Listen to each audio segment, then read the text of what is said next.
Yes sir, सही चल रहा बढ़िया चल रहा है। ओके, कृष्णा भी कैसे कैसे सवाल पूछ रहे हो तुम डाउट में? यस सर, वो जितने भेजे कृष्णा, थे उतने में ही आ रहा था सर।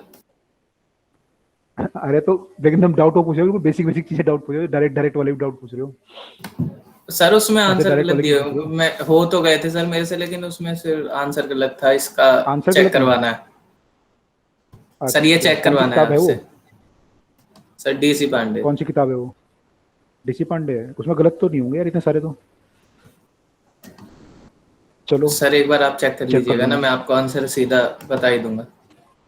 तो मुझे आंसर दे देना चारों बाकी के, मैं हो तो गए देख ही थे लूंगा। सर। यस। ठीक है ठीक, वही मैं देखा तुमने डायरेक्ट क्वेश्चन क्यों पूछ रहे हो ना सारे? वो भी डायरेक्ट डायरेक्ट है बिल्कुल, जो हम क्लास में उससे बेटर बेटर तुम क्लास में कर चुके हैं। यस सर, वो तो चलो, सब फॉर्मूला बेस्ड ही थे क्वेश्चन सारे।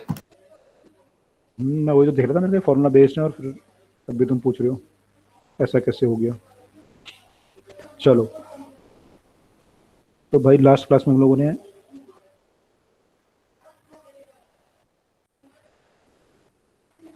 पर सर वो जो सबसे ऊपर की तरफ भेजा हुआ है वो वाला तो समझ भी नहीं आ रहा था सर। कौन सा ड्रिफ्ट वेलोसिटी वाला? नहीं सर, वो wire has resistance R, find new resistance, वो वाला। आर के लेंथ डबल की थी, उसमें क्या किया था? लेंथ बढ़ाई थी, किया नहीं हमने क्लास में? हाँ सर। सर उसके 3 पार्ट है ना। चलो, अब आप डिस्कस कर लेना बाद में। उसमें पूछा length of the wire is increase 10%, एक में बोला 10 इंक्रीज 20%, एक में बोला है कि क्रॉस सेक्शन एरिया डबल किया है ratio of the this thing. तो तुम कर चुके हैं सारा क्लास में, नहीं किया हमने? चलो अब डिस्कस कर लेंगे, बाद में डिस्कस करेंगे, ठीक है, पहले क्लास कर लेते हैं। तो यस यहाँ सर, पे लास्ट में कर लेंगे। ओके, लास्ट में कर लेंगे क्लास के बाद। तो लास्ट टाइम हमने पावर वाले क्वेश्चन देख लिए थे सारे, ये तो पावर वाला आपको अब समझ में आ गया होगा कि पावर वाले में कैसे कैसे करना है हमें, है ना? तो लास्ट टाइम ये डिस्कस कर रहे थे कि फॉर्मूले आप कोई भी लगा सकते हो, लेकिन डिपेंडिंग ऑन द सर्किट हमें देखना पड़ेगा कि कौन सा फॉर्मूला हमारे को यूजफुल हो रहा है, कौन सा यूजफुल नहीं हो रहा, कौन सा तब जल्दी आंसर दे रहा है, कौन सा लेट आंसर दे रहा है, तो उसके अकॉर्डिंग हम लोग यहाँ पे निकालते हैं। तो वो हम ट्राई कर रहे थे। तो अब इससे आगे देखते हैं आगे क्या है, आगे ट्राई करते हैं। ठीक है, ये हमने कर लिया था, ये क्वेश्चन हमने कर लिया था। ये वाला हम डिस्कस कर रहे थे, कुछ वो किया था हमने, तो सर इसको है। स्क्रीन स्क्रीन प्रेजेंट प्रेजेंट नहीं नहीं हो हुई रही। अभी। कर चुके हैं। अच्छा, स्क्रीन रिप्रेजेंट नहीं हो रही? स्क्रीन रिप्रेजेंट नहीं हो रही?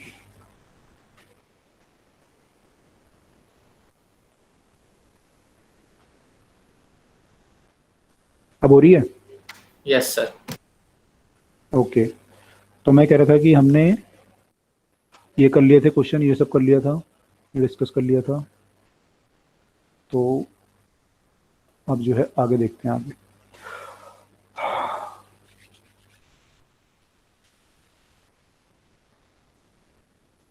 ओके, पेन कहाँ गया?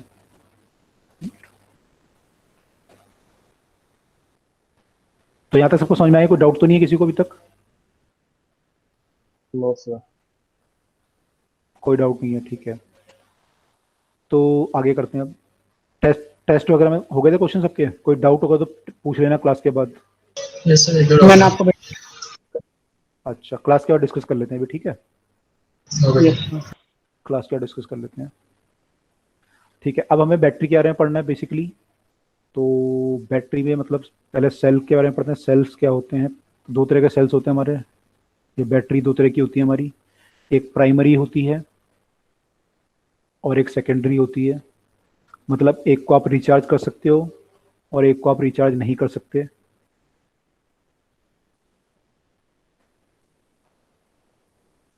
ठीक है, तो सेल बेसिकली जो होता है हमारा केमिकल एनर्जी को इलेक्ट्रिकल एनर्जी में कन्वर्ट करता है। तो आप केमिस्ट्री में पढ़ ही रहे होगे सब लोग, तो यस। है ना, ये में कन्वर्ट करता है। तो इसको जो हमारा प्राइमरी सेल होता है, प्राइमरी सेल मतलब हमारे डेनियल सेल, ये सब जो है लेक्लेंजी सेल वगैरह सब, ड्राई सेल, ये आपके सारे प्राइमरी सेल में आते हैं। डेनियल सेल वगैरह सब आते हैं। तो इनको हम रिचार्ज नहीं कर सकते।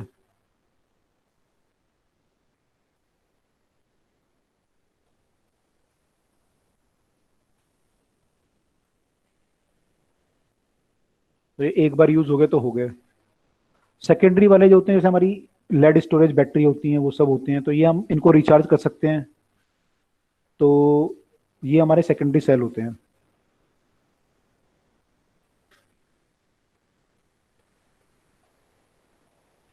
जो आपके इन्वर्टर में होती हैं, बार बार चार्ज करते रहते हो आप।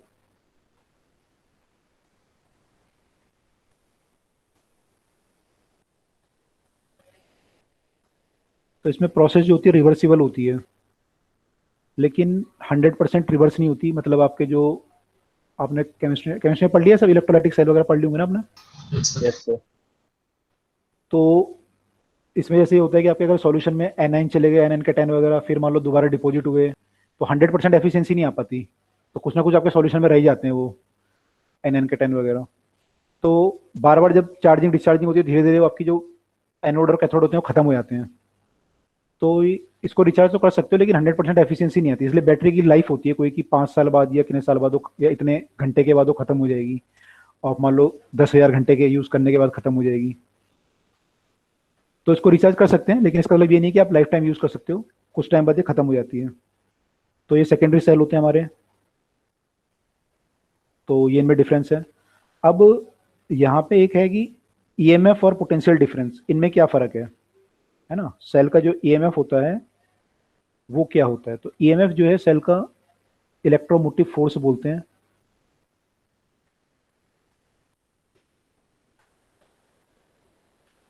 इलेक्ट्रोमोटिव फोर्स, तो ये एक्चुअली सेल का पोटेंशियल होता है in open circuit.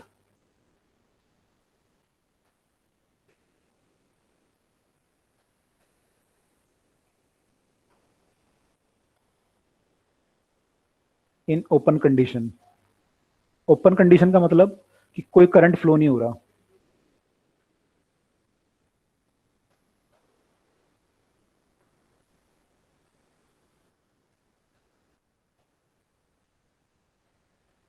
Current flow through it is zero. ठीक है, तो करंट इसके अक्रॉस जो है जीरो फ्लो कर रहा है, तो उसको हम लोग बोलते हैं कि ये इसका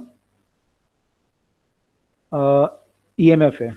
ठीक है, तो ऐसा फर्क क्यों होता है, वोल्टेज और ईएमएफ में क्या फर्क होता है। तो वोल्टेज और ईएमएफ में ये फर्क होता है कि देखो इतना हो गया, इसको चेंज कर दूं मैं। Yes, yes sir. सर।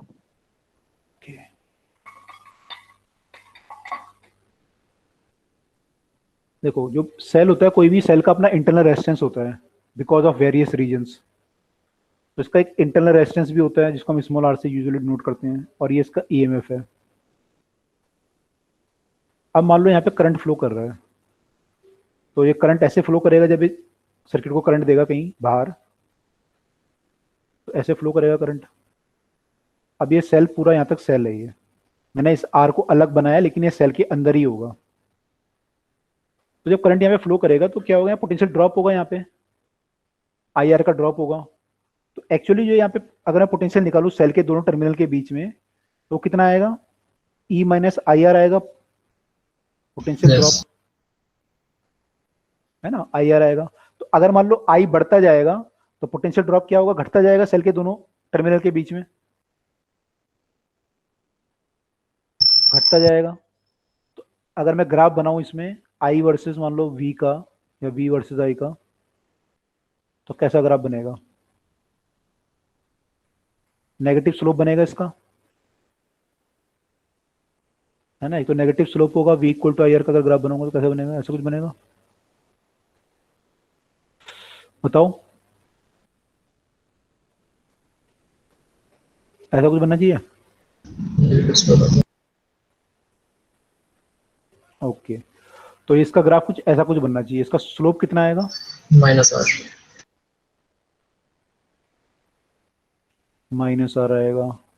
और इसका ये, इसको वाई इंटरसेप्ट बोलते हैं, ये कितना आएगा, E आ जाएगा. EMF. वी आ जाएगा, या ई बोलेंगे उसको, है ना। Yes, sir, ई E. हमारा ई, आई जीरो हो जाएगा, तो ये इंटरसेप्ट हमारा ई होगा। तो ये मैक्सिमम वोल्टेज है। ये तब पॉसिबल है जबकि हमारा करंट हमारा जीरो है, तो वोल्टेज हमारी मैक्सिमम आई ई। तो इसकी जो मैक्सिमम वोल्टेज आती है बैटरी की, वो जो एक्चुअल वोल्टेज होती है, एक्चुअल तो इसकी इतनी है, करंट फ्लो होने के कारण उसमें ड्रॉप हो रहा है, तो उसको हम बोलते हैं ईएमएफ, और इसको बोलते हैं पोटेंशियल। तो पोटेंशियल हमारा ईएमएफ से यूजुअली कम होता है, इन केस ऑफ डिस्चार्जिंग, है ना, डिस्चार्जिंग की बात कर रहे हैं हम लोग।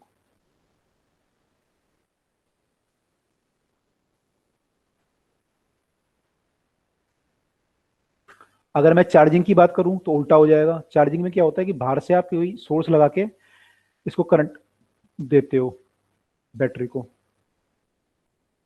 जब बैटरी को करंट दोगे, अब मैं पोटेंशियल निकालूंगा अगर यहाँ पे, तो मेरा पोटेंशियल जो आएगा V, वो कितना आएगा, E प्लस आई आर आएगा।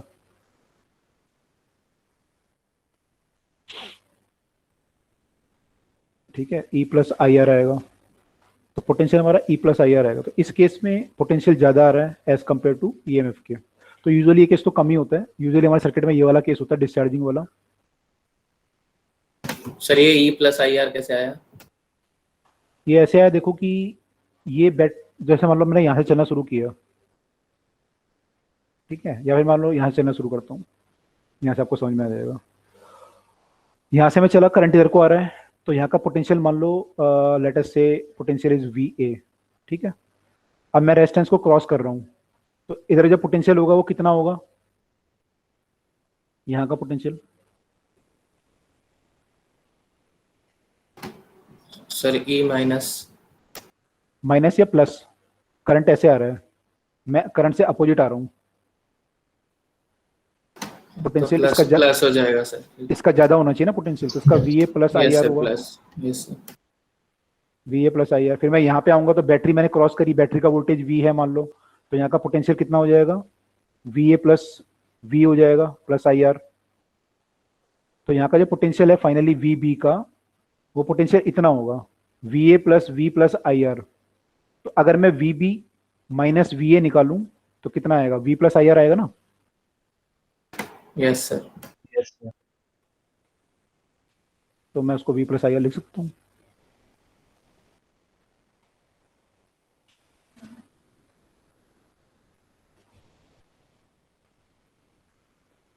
V को एक्चुअली EMF बोलते हैं बैटरी का, ये आई आर जो E है एक्चुअली ये EMF है ना, इसको मैं E से लिखता हूँ, तो आप फिर कंफ्यूज हो जाओगे।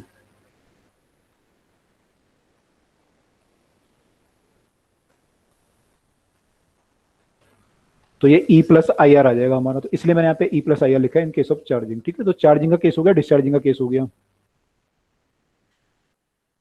इसका ग्राफ बनाना चाहो तो बना सकते हो, पॉजिटिव स्लोप आ जाएगा इस केस में। चलो मैं आगे चल रहा हूँ। तो EMF और पोटेंशियल डिफरेंस में ये फर्क होता है। तो EMF हमेशा हमारा ज्यादा होता है। तो अगर मुझे EMF मेजर करना है किसी सर्किट का, तो मैं ओपन सर्किट में मेजर कर सकता हूँ। मान लो मैंने ओपन सर्किट बना दिया, कोई करंट फ्लो नहीं हो रहा, और किसी तरीके से मैंने इन दोनों पॉइंट के बीच का पोटेंशियल मेजर कर लिया, तो यहाँ तो करंट जीरो है। तो यहाँ अगर करंट जीरो है, सर्किट में तो करंट है ही नहीं, तो यहाँ आई आर भी जीरो हो जाएगा। तो एक्चुअली जो इन दोनों पॉइंट के बीच का पोटेंशियल आएगा वो किसके बराबर आएगा, EMF के। तो V equal to E in case of open circuit. ऐसा कहाँ होता है वो आप आगे देखोगे, अभी हम जब वो पढ़ेंगे मीटर वायर ब्रिज वगैरह, वहां पे आपका करंट फ्लो जीरो करता है। ठीक है, तो V equal to E in case of open circuit. क्या हो गया भाई,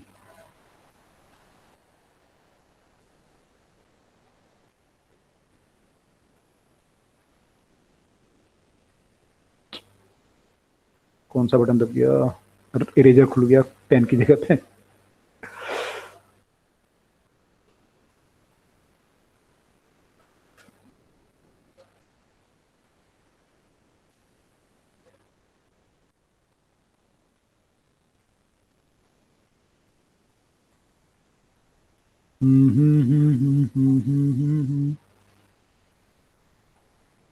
EMF सब सुना था आप लोगों ने, पहले सुना हुआ है, उसमें केमिस्ट्री सुनी रही होगी। केमिस्ट्री। Yes sir. ओके, लेकिन वोल्टेज और EMF में फर्क पता था केमिस्ट्री में? आइडिया था बस, थोड़ा बहुत पता था। थोड़ा बहुत आइडिया था, okay. Sir internal resistance battery की हम जीरो ले लें, जो आइडियल केस बन जाएगा, तो फिर तो वोल्टेज पोटेंशियल डिफरेंस और EMF सेम ही रहेगा मुझे। हाँ फिर सेम आ जाएगा। तो हम वो भी करते हैं कई बार, मैंने हम जो बाकी जो क्वेश्चन जो करते हैं यूजुअली उसमें हमारा वोल्टेज वो जीरो ही मानते हैं हम लोग यूजुअली।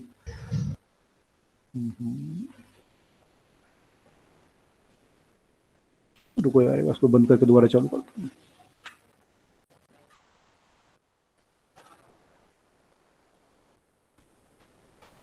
तो यूजुअली हम लोग सेम ही लेते हैं, आइडियल बैटरी मान के चलते हैं। तो आइडियल बैटरी के केस में हमारा वो होता है। अच्छा, आपका ईएमएफ वगैरह किस चीज पे डिपेंड करता है? सर मतलब बैटरी का, मतलब बैटरी का इंटरनल है, बैटरी का जो ईएमएफ है उसकी रेजिस्टेंस है, वो उसका पोटेंशियल डिफरेंस है। ओके, सर उस पर डिपेंड करेगा। मेन चीज nature of solute, nature of electrolyte. Nature of concentration of electrolyte. Yes. Okay, और आपने पढ़ा था ना इक्वेशन, नेक्स्ट इक्वेशन भूल गए सब लोग? नेक्स्ट इक्वेशन नहीं पढ़ी आप लोगों ने? यस सर, और उसका जो रिडॉक्स फैक्टर है उससे भी अफेक्ट करता है। ठीक है, और एन पे डिपेंड करता है, टेम्परेचर, जैसा टेम्परेचर पे भी। टेम्परेचर पे डिपेंड करता है, बिल्कुल सही है। और मेटल ऑफ इलेक्ट्रोलाइट पे डिपेंड कर सकता है, metal of the electrode, sorry, metal of the electrode पे डिपेंड नहीं करता, क्योंकि आपका जो एक्चुअली वो वैल्यू आती है, कौन सी वैल्यू होती है आप लोगों को, ई नॉट वैल्यू जो आती है वो दोनों के लिए डिफाइन होती है ना, मतलब इलेक्ट्रोलाइट कौन सा है और कैथोड एनोड कौन सा है, उस पर दोनों पे डिपेंड करता है वो। तो दोनों पे डिपेंड करेगा, तो इन दोनों पे डिपेंड कर सकता है। ठीक है, चलो स्क्रीन तो आ गई मेरे सामने, आपको प्रेजेंट कर दूं। सर हाँ जी, सर ये इंटरनल सर्किट नहीं समझ में आता, उसमें करंट कैसे शो करता है? इंटरनल सर्किट में मतलब सर कैसे होता है, मतलब समझ नहीं आया। एक्सटर्नल तो पता है, इंटरनल में क्या होता है?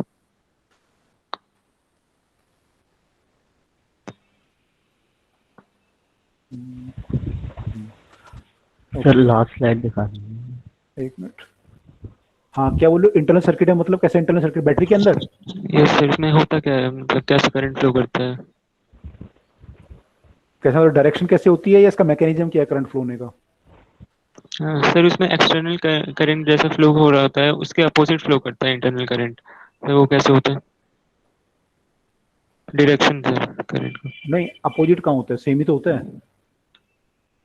अपोजिट कहाँ फ्लो करता है? अगर बैटरी आपकी लगी हुई है तो बैटरी में जो करंट अगर बाहर आपका क्लॉकवाइज चल रहा है तो बैटरी में भी क्लॉकवाइज हो जाएगा आगे। उल्टा कहाँ होता है?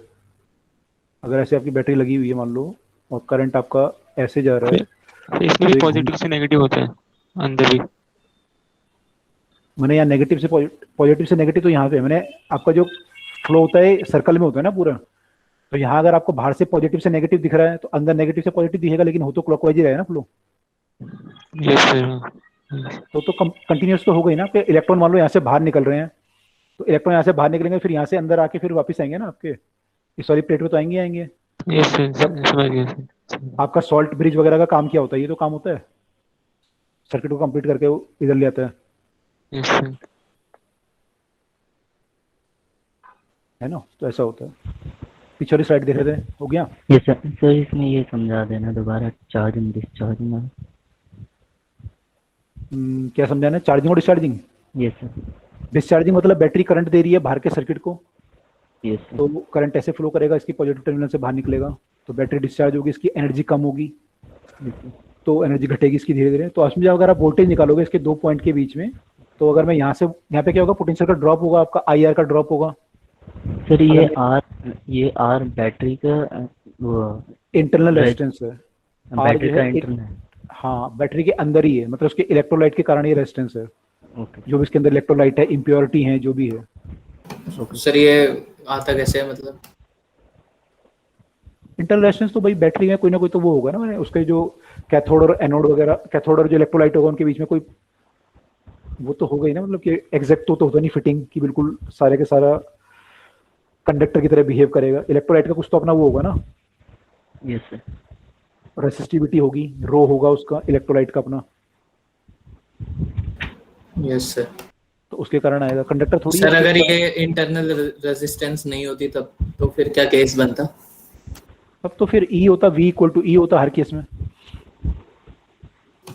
Yes, sir. है ना। अब इस केस में क्या हो रहा है, इस केस में यहाँ करंट ऐसे आ रहा है तो यहाँ ड्रॉप हो रहा है आई आर का ड्रॉप हो रहा है और ई का इंक्रीज हो रहा है। जब यहाँ से यहाँ आ रहे हो तो नेगेटिव प्लेट से पॉजिटिव प्लेट पे आ रहे हो तो ई का इंक्रीज हो रहा है, आई आर का ड्रॉप हो रहा है। तो नेट आपका पोटेंशियल जो है ई माइनस आई आर हो गया, प्लस ई का इंक्रीज और आई आर का ड्रॉप। तो वी इक्वल टू हमने ये लिख दिया ई माइनस आई आर।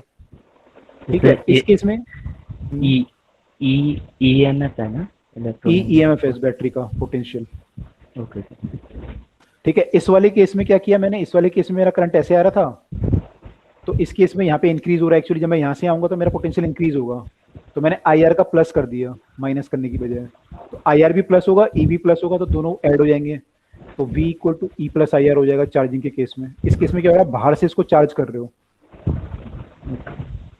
ठीक है, बाहर से चार्ज करने के लिए कंडीशन क्या होगी कि आपकी जो बाहर की बैटरी है उसका पोटेंशियल इसके पोटेंशियल से ज्यादा होना चाहिए, तभी ये चार्ज होगी। तो ये EMF भी एक तरीके का पोटेंशियल ही है ना? हाँ, सेम ही चीज है, दोनों में कोई फर्क थोड़ी है। बस ये है कि वो मैंने बैटरी का हम आई आर अगर ना माने Yes. तो बी इक्वल टू ई है, बस ओपन सर्किट में एक ही चीज है। ओके। तो आई आर के कारण थोड़ा ड्रॉप हो जाता है तो ई से थोड़ा वैल्यू कम हो जाती है, उसको हम वी बोलते हैं। ओके।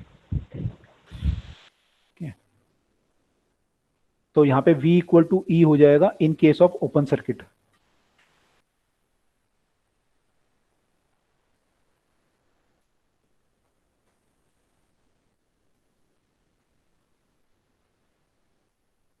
ओपन सर्किट के केस में ये दोनों बराबर होते हैं। So, और सर ये R जो है ये एक्सटर्नल वाली रेजिस्टेंस है ना? आर इंटरनल रेजिस्टेंस, उसका एक्सटर्नल तो है ही, मैंने जरूरत ही नहीं यहाँ पे, या होगा भी तो कोई फर्क नहीं पड़ेगा, ओपन है ना सर्किट। तो स्मॉल आर जब भी हम लिखते हैं तो स्मॉल आर इंटरनल के लिए यूजुअली यूज करते हैं हम लोग।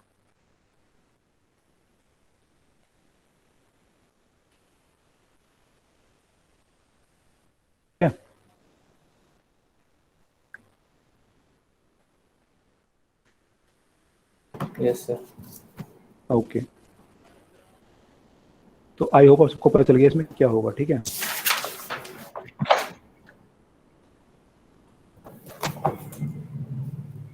अब एक चीज बताओ मुझे, क्वेश्चन है आ गया सीधा। क्वेश्चन ये है,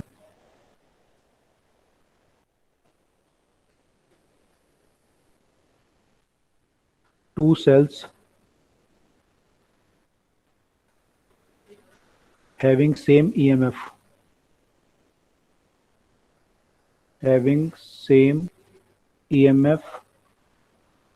are connected in series,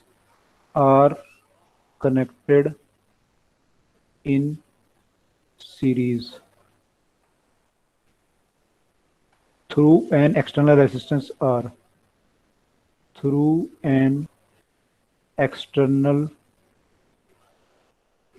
resistance capital R.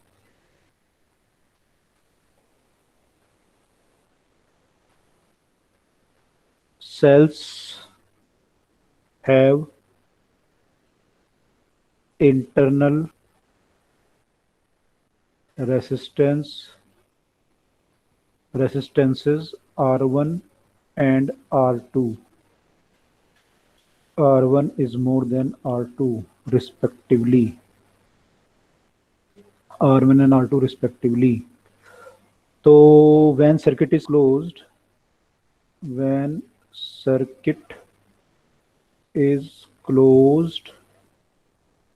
the potential difference between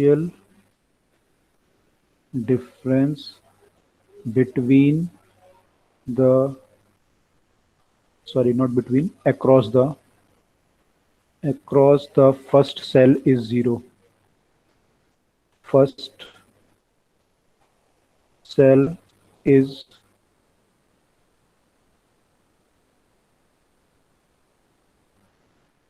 zero. The value of R is तो आप ये बताएं, और आंसर आपका R1 और R2 की टर्म है, R1 plus R2, R1 minus R2, R1 plus R2 by 2, ऐसे करके ऑप्शन है।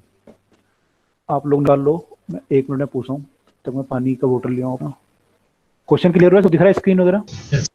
Yes, sir. ओके, पानी मांगता हूँ।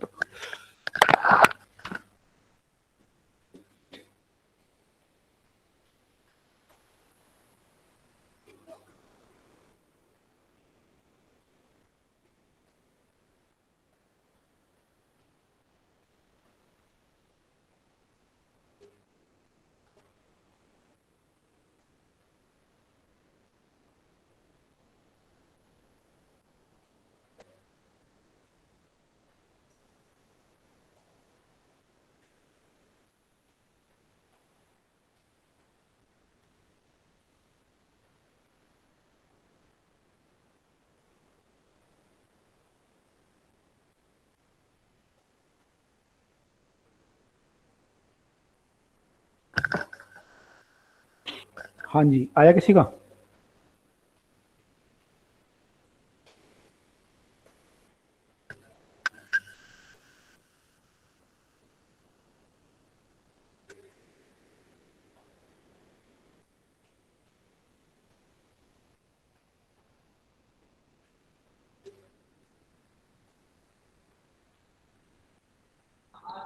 R2 minus R1। R2 minus R1 no. क्या बोलो शामिल?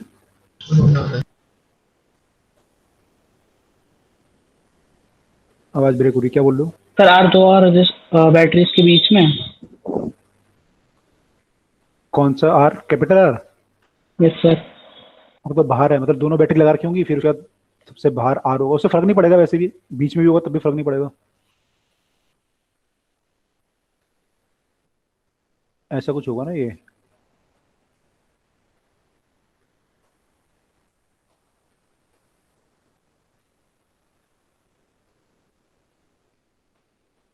ऐसा होगा सर्किट। तो यहाँ पे पोटेंशियल जीरो है, तो यानी E minus I R is zero. तो आई निकालो पहले, आई कितना आएगा सर्किट में, फिर देखो सॉल्व करके आई कितना आएगा यहाँ पे। 2E/R1 + R2 + R। Yes sir. बिल्कुल, इसको जीरो करना है हमें।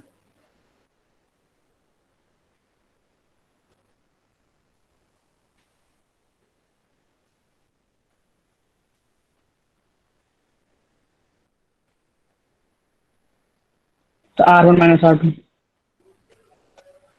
R1 minus R2, yes.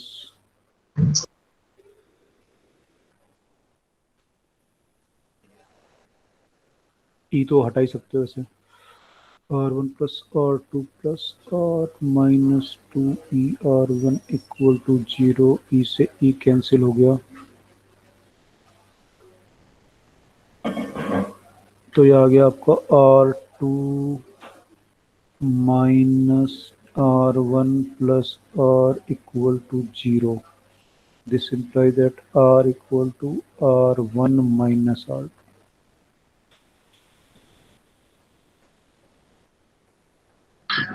तो ये ऐसे भी आ जाएगा, करंट निकालने की जरूरत नहीं है।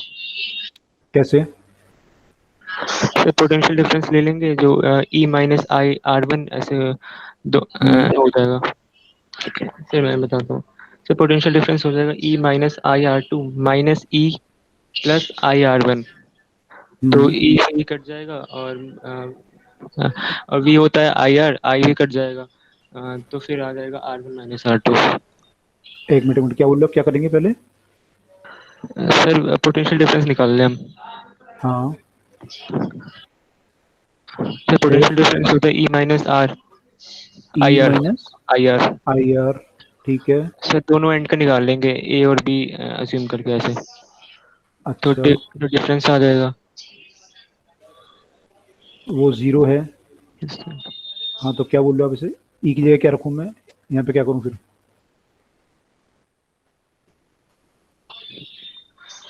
Sir E minus I R two minus E plus I R one. E minus I R two. आप किरचॉफ लॉ लगा रहे हो क्या पूरे सर्किट में? No sir. क्या करना चाह रहे हो आप? E minus I R one plus E minus, ये ऐसे करना चाह रहे हो? Yes sir. तो ये, हाँ, वो किरचॉफ लॉ ही तो लगा रहे हो आप। इससे आई निकलेगा ना। इससे आई आएगा बेसिकली। या आप इसको इसको वी मान रहे हो तो एक को वी मान लोगे आप, किसी को सर किरचॉफ लॉ से भी कर सकते हैं, क्योंकि जो पहले वाली बैटरी है उसमें वोल्टेज हमको 0 दे रखा है। तो अगर हम लूप लेंगे एक साइड में तो हम इक्वेशन मान सकते हैं आई, क्योंकि आई हमको पता है I R plus I R two minus epsilon is equal to 0। यहाँ से भी आ जाएगा आर माइनस आर टू। बिल्कुल कर सकते हैं कि इन दोनों के अक्रॉस जो वोल्टेज होगा वो भी जीरो आएगा। ठीक है, कर सकते हैं। ठीक है, ये भी सर ये तरीका। वाला तरीका ज्यादा इजी है। अरे जिसको जो समझ में आया उसको वो इजी है ना, जो सर मैंने V1 माइनस V2 लिया था, वो आई कैपिटल आर के इक्वल होगा, और आई से आई ऐसे कट जाता है। अच्छा, ओके। हाँ ठीक है, मैं जो भी आपको समझ में आ रहा है सब तरीके आने चाहिए, कहीं पे कोई भी लग जाता है किसी भी क्वेश्चन में। ठीक है जी, तो ये हो गया सबका। Yes sir. सर यहाँ सेकंड स्टेप में क्या करें? मैंने V1 0 था हमारा, यस V हमारा E माइनस आई R1 आएगा। यस सर अब हमें I चाहिए था ये, यस सर तो मैंने इस सर्किट में देखा पूरे में यहाँ बैटरी कितनी लगी है, 2E की, दोनों एक साइड को लगी है बैटरी, तो 2E पोटेंशियल डिफरेंस हो गया। यस सर और टोटल रेजिस्टेंस मेरा हो गया R1 प्लस R, तीनों सीरीज में है, ओके सर तो करंट आ गया, बस मल्टीप्लाई किया, उसको सॉल्व कर लिया। ओके। ओके चलो अगला एक और क्वेश्चन करते हैं, 2 क्वेश्चन और हैं यहाँ पे।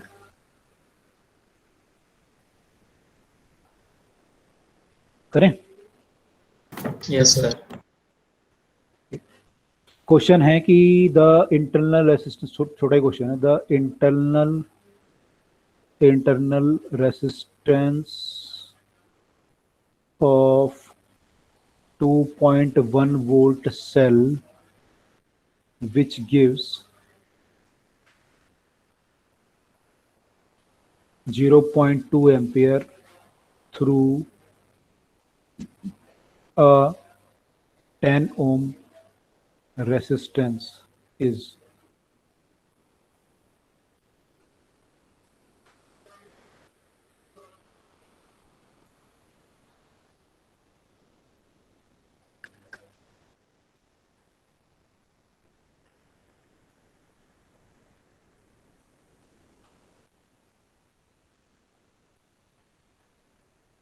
पॉइंट 5।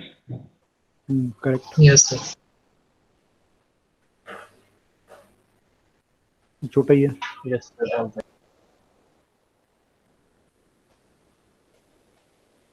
तो ये आपको दिया हुआ था, आपको 10 ओम का था, और करंट यहाँ पे आपको दिया हुआ है, करंट ये देता है 0.2 एम्पेयर, तो क्वेश्चन में गिवन है सब कुछ। आपका जो आई होगा एक्चुअली वो होगा 2.1 डिवाइड बाय 10 प्लस आर, और आई आपको दिया हुआ है 0.2, इसको सॉल्व करना है बस।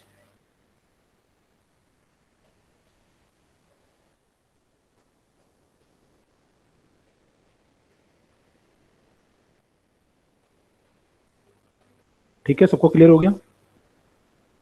Yes sir. Yes sir.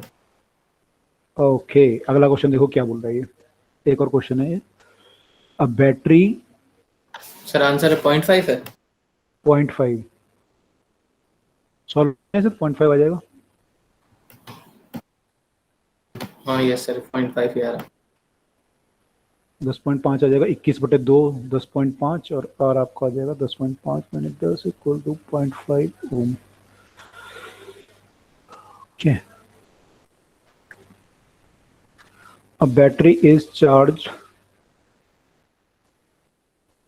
at a potential of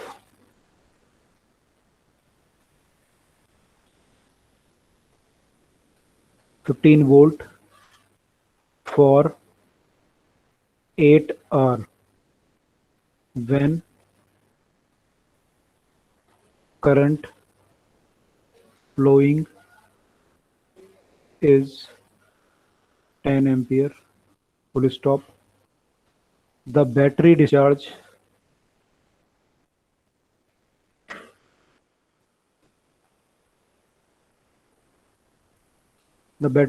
is supplying current equal to 5 ampere for 15 hours. The mean terminal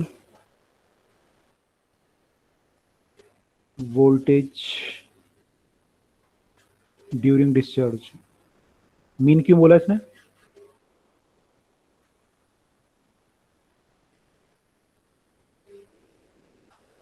sir क्योंकि उसका रेट घटता रहेगा। हाँ, क्योंकि बैटरी जब डिस्चार्ज होगी ना उसकी वोल्टेज घटती रहेगी, तो उसने एवरेज वोल्टेज दे दी आपको कि 14 वोल्ट होगी। चार्जिंग में क्यों नहीं बोला इसने एवरेज? चार्जिंग तो एक ही पोजीशन पे होगी। क्योंकि चार्जिंग जो होगा बाहर वाले सोर्स पर डिपेंड करेगा, तो बाहर वाले सोर्स की जो वोल्टेज होगी वही वोल्टेज होगी टोटल, तो वो कांस्टेंट रहेगी, है ना। जैसे मान लो आपके घर में इन्वर्टर चार्ज होता है 220 वोल्ट पे चार्ज होता है, तो चार्जिंग तो सेम रहता है 220 वोल्ट, डिस्चार्जिंग तो उसकी वोल्टेज घटती रहती है। क्वेश्चन है the watt hour efficiency of the battery is, efficiency बतानी इसमें आपको।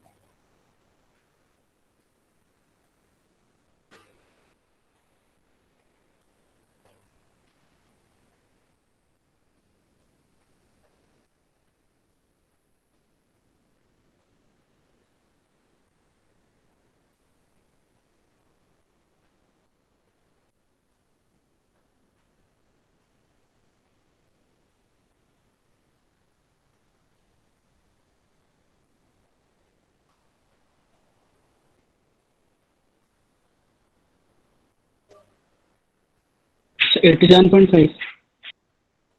करेक्ट, 87.5%। चेक कर लेता हूँ आंसर, वैसे मुझको ध्यान आ रहा है 87.5 ही है इसका आंसर। Let me check. 87.5%।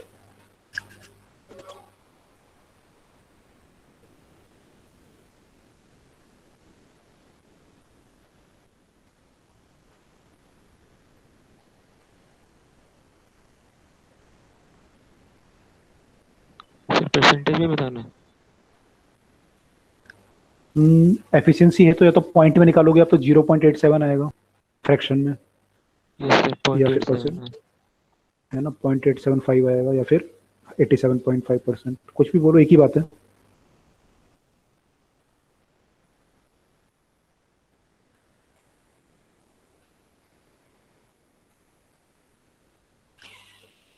तो एफिशिएंसी आपको पता है यहाँ पे आउटपुट बाय इनपुट होती है, तो output energy by input energy,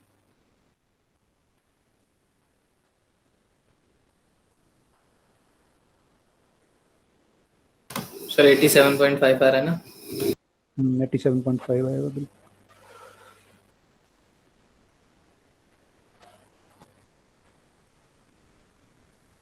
ठीक है, ये आपका आउटपुट के केस के लिए है, ये इनपुट के केस के लिए है। दोनों वैल्यू पुट कर दो। आउटपुट के केस में बैटरी चार्ज, पहले इनपुट का केस दिया हुआ है, charge to a potential difference 15 volt 8 hour और 10 एम्पीयर करंट। डिस्चार्जिंग के टाइम पे वोल्टेज है 14 वोल्ट, करंट है 5 एम्पियर, टाइम है आपका 15 घंटे। इन दोनों का रेशो निकालना है हमें। सॉल्व कर लो जो भी आएगा। 7/8, तो ये 0.856 6864 का क्या आ जाएगा।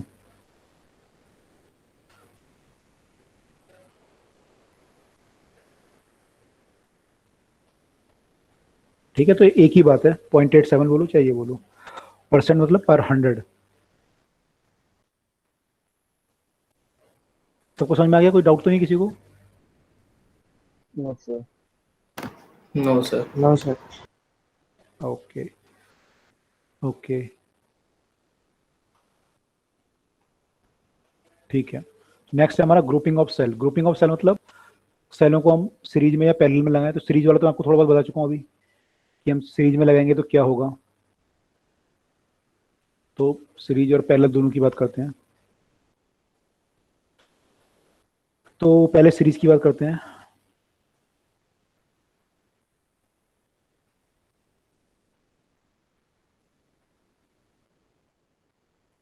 मान लो सेल आपने सीरीज में लगा दिए,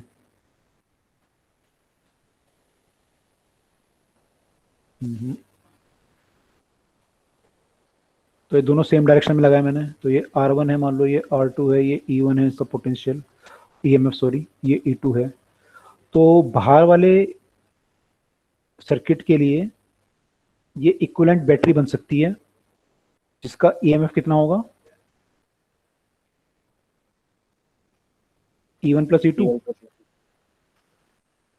और रेसिस्टेंस कितना होगा, R1 plus R2। R1 plus R2, तो इसका जो रेजिस्टेंस होगा वो R1 प्लस R2 होगा। तो ये एक इक्विवेलेंट बैटरी बन सकती है बाहर के सर्किट के लिए। तो ऐसे केस में हम इसको ये मान सकते हैं और उससे डायरेक्ट सॉल्व कर सकते हैं। अगर हमें बाहर का करंट वगैरह निकालना है डायरेक्ट निकाल सकते हैं। तो सीरीज में तो कोई ज़्यादा प्रॉब्लम आपको नहीं आएगी। अब आते हैं पैरेलल में। तो वैसे भी तो ऐसा ही किया था हमने। हाँ हमने पहले देख लिया उसका कंसेप्ट, अब इसको थ्योरी बाद में आ रही है इसकी। ठीक है, इसकी वोल्टेज अगर आपको अगर निकालनी है तो वोल्टेज वगैरह आप निकाल सकते हो, सेल में कितनी वोल्टेज होगी क्या होगी। अगर आपने बैटरी रिवर्स कर दी मान लो, तो फिर क्या आएगा उस केस में, E1 माइनस E2 करना पड़ेगा। फिर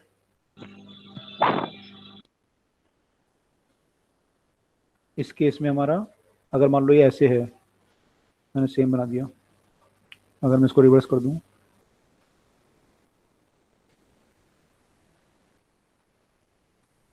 ये E1 है ये E2 है।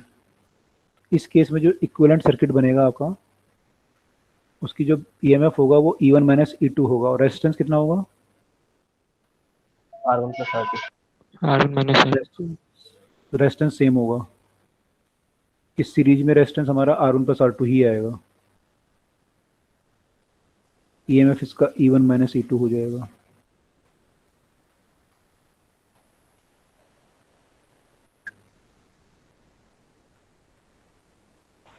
ये E1 माइनस E2 कैसे होगा? E1 माइनस E2 क्यों होगा, क्योंकि अपोजिट डायरेक्शन में है ना। देखो इनका जो पॉजिटिव प्लेट है और उसकी जो पॉजिटिव प्लेट है वो एक दूसरे से रिवर्स अपोजिट डायरेक्शन में है, तो दोनों एक दूसरे को अपोज करेंगे ना। यहाँ पे दोनों सेम डायरेक्शन में थे, यहाँ पे इसका जो पॉजिटिव प्लेट थी और इसकी नेगेटिव प्लेट सेम डायरेक्शन में थी ना, दोनों लगी हुई एक ही डायरेक्शन में थी, तो करंट ऐसे फ्लो करेगा। लेकिन यहाँ पे दोनों एक दूसरे को अपोज करेंगे। जिसका EMF ज्यादा होगा उसके अकॉर्डिंग करंट फ्लो करेगा। मान लो अगर E1 ज्यादा है तो E1 माइनस E2 आ जाएगा, नेट EMF आपका इधर को आ जाएगा, तो करंट ऐसे फ्लो करेगा। अगर मान लो E2 ज्यादा हुआ तो E2 माइनस E1 आ जाएगा और करंट आपका फिर इधर को फ्लो करेगा। तो दोनों केस हो सकते हैं यहाँ पे। तो यहाँ पे ऐसे साइन भी लगाते हैं, कहीं ऐसे भी लगा सकते हो, जो बड़ा होगा वो माइनस हो जाएगा। ठीक है, क्लियर हो गया। यस। ये ऐसा वाला साइन लगाते हैं।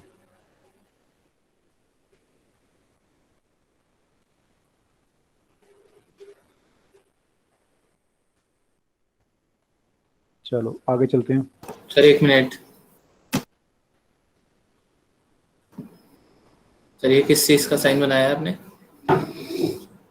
ये होता है माइनस करने का, मतलब जो बड़ा होगा उसका माइनस पहले आ जाएगा। अगर E1 बड़ा होगा तो ये E1 माइनस E2 हो जाएगा, और अगर E2 बड़ा होगा तो E2 माइनस E1 हो जाएगा। Okay sir. ऐसा वाला साइन लगाते हैं। डायरेक्शन वही रहेगी। डायरेक्शन चेंज हो जाएगी, अपोजिट हो जाएगी इधर को,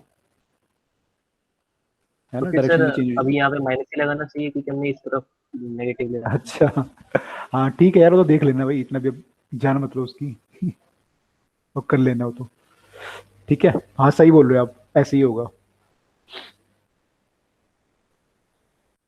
बच्चे की जान ही ले ली तुमने तो। अच्छा एक चीज बताओ मुझे कि अगर मान लो N सेल सेम डायरेक्शन में कनेक्टेड हैं तो पोटेंशियल कितना होगा उनका, NE होगा EMF। Yes. ठीक है। अच्छा मान लो मैं एक सेल को बीच में से रिवर्स कर दूं, घुमा दूं उल्टा, तो कितना पोटेंशियल होगा,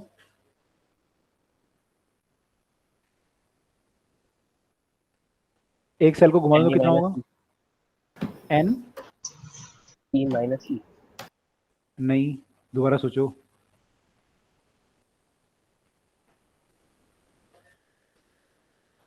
N minus 2E। N minus 2E होगा। मान लो इसको मैं घुमा दूं तो आपके N माइनस 1 हुए ना एक डायरेक्शन में, Yes. तो ये हो जाएगा N माइनस 1E, तो ऐसे माइनस E तो N माइनस 2E है। तो सिंपल सा ऐसे, तो कई बार बच्चे इसमें गलती कर जाते हैं। तो यहाँ पे N माइनस 2E हो जाएगा।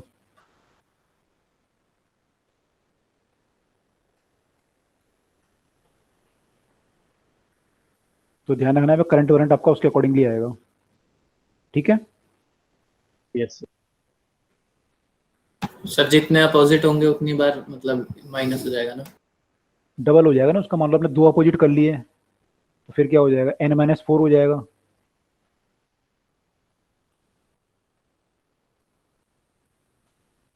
अगर दो अपोजिट कर लिए तो n-2 एक डायरेक्शन में हुए और दो अपोजिट डायरेक्शन में हुए, n-2 इंटू ई -2e, तो n-4e हो जाएगा, यस सर। है ना। तो ऐसे सोचना पड़ेगा इसको। सर ये नेट ईएमएफ है ना? ये नेट ईएमएफ है।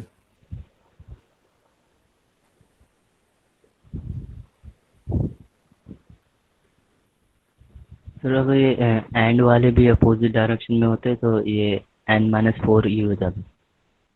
हाँ, अगर दो अपोजिट में होंगे तो 4 हो जाएगा, तीन हो जाएंगे तो 6 हो जाएगा। देखना पड़ेगा कहाँ तक होगा, है ना, कितनी सेम। तो क्वेश्चन आप देखोगे तो क्लियर हो जाएगा। वैसे ध्यान रखना, मतलब ऐसे बच्चे कंफ्यूज हो जाते हैं कई बार कि एक को तो रिवर्स कर देते हैं, बाकी नहीं देखते कि जो एक्चुअल वैल्यू उसमें से भी एक कम हो गया है। स्लाइड दिखा देना। डन। Done, okay. चलिए अब जो है, मान लो अगर हम पैरेलल की बात करें तो पैरेलल में दो केस हो सकते हैं आपके, कि आइडेंटिकल सेल हो या नॉन आइडेंटिकल सेल हो। तो पहले आइडेंटिकल की बात करते हैं।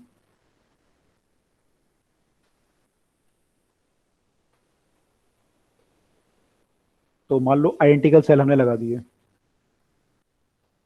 सेम डायरेक्शन में।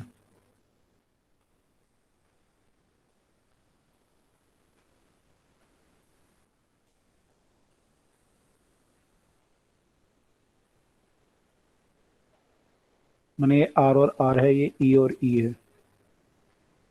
तो ये जो इक्विवेलेंट सर्किट बनेगा इसका, that will have the potential difference of E, that will have the potential difference of E, and that will have a resistance of R by 2 या फिर R by N। अगर ये N है यहाँ पे, अगर ये N की सीरीज है तो R by N will be the effective resistance। इस केस में ये बनेगा। सर वोल्टेज ही कैसे हो गई? क्योंकि पैरेलल में वोल्टेज ऐड हो जाती है ना। वैसे तो आपको किरचॉफ लॉ से सॉल्व करना पड़ेगा पूरा, तब सॉल्व करके आएगा ये। लेकिन ऐसे मान सकते हो कि वोल्टेज पैरेलल में ई होती है, अगर दो ई लगी होंगी तो ई होगी तब भी। यस सर, सेम होती है ना। सेम होती है तो ई आएगा।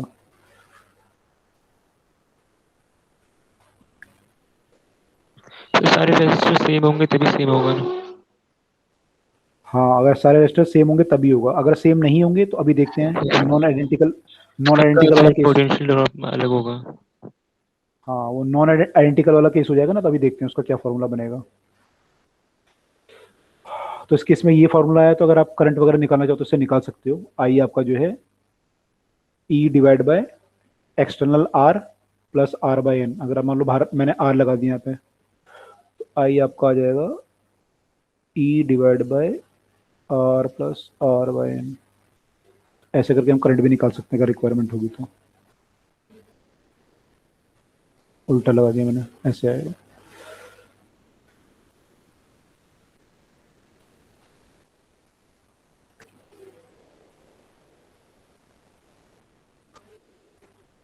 ठीक है, चलो आगे चलें।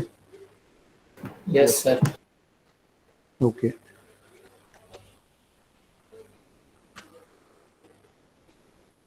अब अगर मान लो ये केस ऐसा हुआ कि आपकी बैटरी जो है नॉन आइडेंटिकल हुई,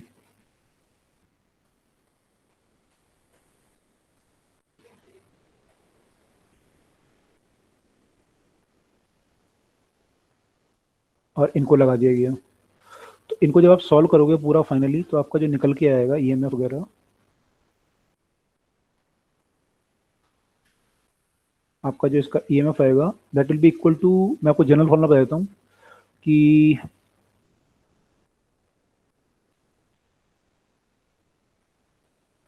आर तो आपका पैरेलल वाले फॉर्मूले से आ जाएगा जो आप निकालते हो।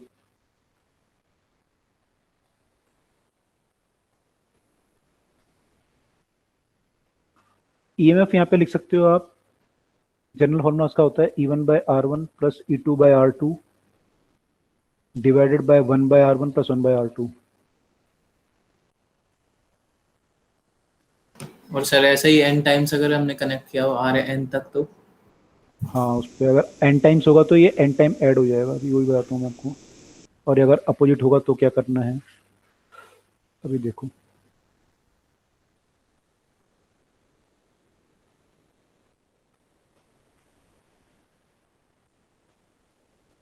ठीक है, तो पहले तो ये 2 के लिए ये फॉर्मूला होगा, ये क्लियर हुआ? तो इसका डेरिवेशन Yes, नहीं है? इसका डेरिवेशन है आपके पास, डेरिवेशन भी देखना है आपको, कैसे करेंगे। अभी किरचॉफ लॉ पढ़ लो पहले, फिर करेंगे इसका डेरिवेशन। ओके।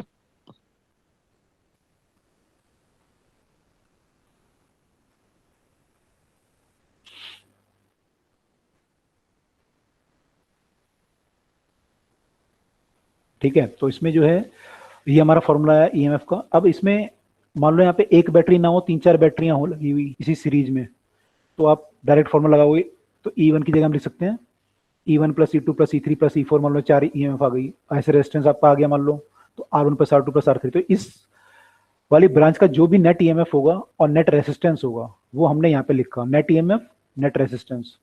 ऐसी दूसरी वाली सीरीज का जो भी नेट ईएमएफ आएगा, चाहे वो E1 plus E2 minus E3 आ गया, मान लो एक बैटरी रिवर्स लगा दी तो माइनस E3 आ जाएगा। तो नेट ईएमएफ जो भी आएगा वो हम यहाँ पे फिर अगला वाला लिखेंगे, डिवाइड बाय उसका नेट रेजिस्टेंस। रेजिस्टेंस तो प्लस ही होता जाएगा। R1 मान लो 3-4 रेजिस्टेंस है, 4 बैटरियां लगी हैं, तो चाहे वो उल्टी लगी हो सीधी लगी हो, रेजिस्टेंस तो हमारा प्लस होता जाएगा सबका।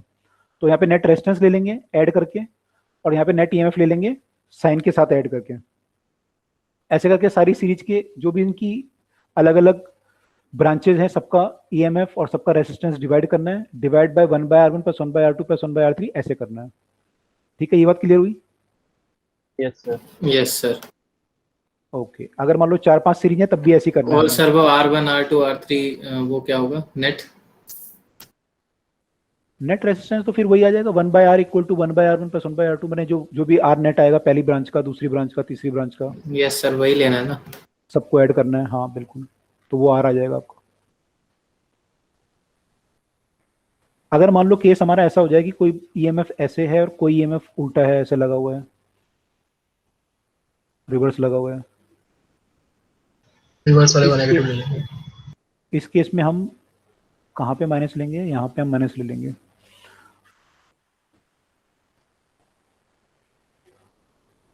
यहाँ पे रिवर्स ले लो, नीचे माइनस नहीं आएगा, नीचे प्लस ही आएगा, और ये आर भी सेम रहेगा, केवल यहाँ पे माइनस आ जाएगा ऊपर। तो वो आप जब ड्राइव करोगे आपको पता चल जाएगा, ऐसा ही होगा। सर इसको क्यों माइनस में ले लिया, उसे क्यों नहीं लिया E1 वाले को? E1 को माइनस में लोगे तो ले सकते हो, मैंने किसी को भी ले लो तो एक डायरेक्शन में आएगी आपकी वैल्यू, डिपेंड करेगा वैल्यू किसकी ज्यादा है। सर जो बड़ा है वो ही लेना है ना पहले।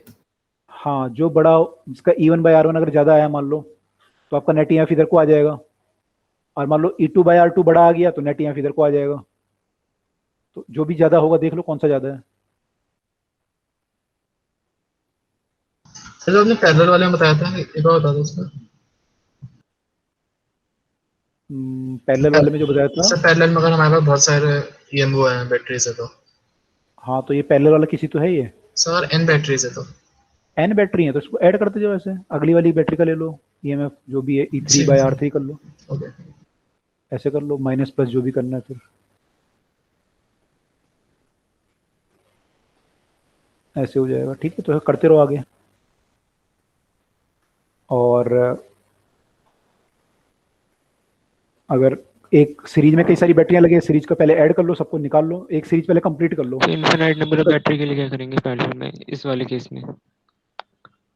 इनफाइनाइट के इनफाइनाइट बार करोगे तो उसका कोई फॉर्मूला बनेगा, कोई एपीजीपी बनेगी, फिर सॉल्व करोगे उसे, कुछ ना कुछ बनेगा क्वेश्चन में, है ना। मैथ्स तो नहीं आती मैथ्स नहीं आती? सर, मतलब मैथ्स नहीं लिया हम। अच्छा, मैथ्स नहीं लिया। हाँ तो फिर ऐसा क्वेश्चन वैसे तो यूजुअली नहीं आता, पर आएगा कोई तो कुछ ना कुछ बन जाएगा, जीपी या ईपी कुछ बनेगा। तो ऐसा आता नहीं है लेकिन क्वेश्चन की ऐसा वो होगा, जीपी बनेगी तो आपको इनफाइनाइट का तो पता ही है। अगर वाली जीपी बनी आपकी 1/R वाली जो जीपी बनती है अगर आपकी, तो a माइनस 1/R होता है ना सम, वो तो पढ़ा होगा। ये ग्रेविटेशन वगैरह में यूज किया था ना, R magnitude of the R is less than 1। Sir less than 1 होता है तो फिर 1 ए माइनस आर। माइनस ये हो जाता है, यस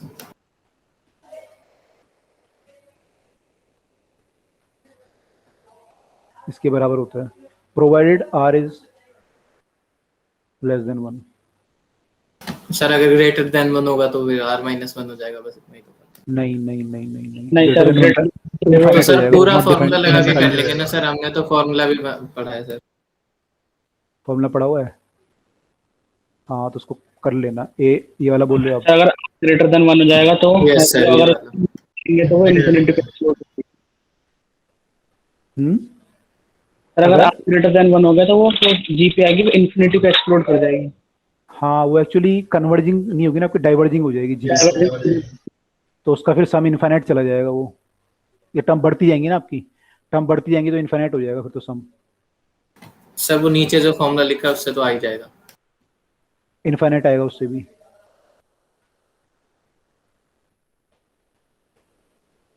ठीक है, वो लिमिट विमिट निकालनी पड़ेगी फिर आपको। चलो देख लेना हो तो, खैर अभी छोड़ो इतना सब। आपका जो आएगा वो ये आएगा, ये ध्यान रखो बस सब लोग कि ये हमारा होता है और आर हमारा, ये मैं यहाँ पे लिख रहा हूँ। अभी ये ध्यान रखो, बाकी मैथ्स की क्लास में लड़ाई लड़ना। चलो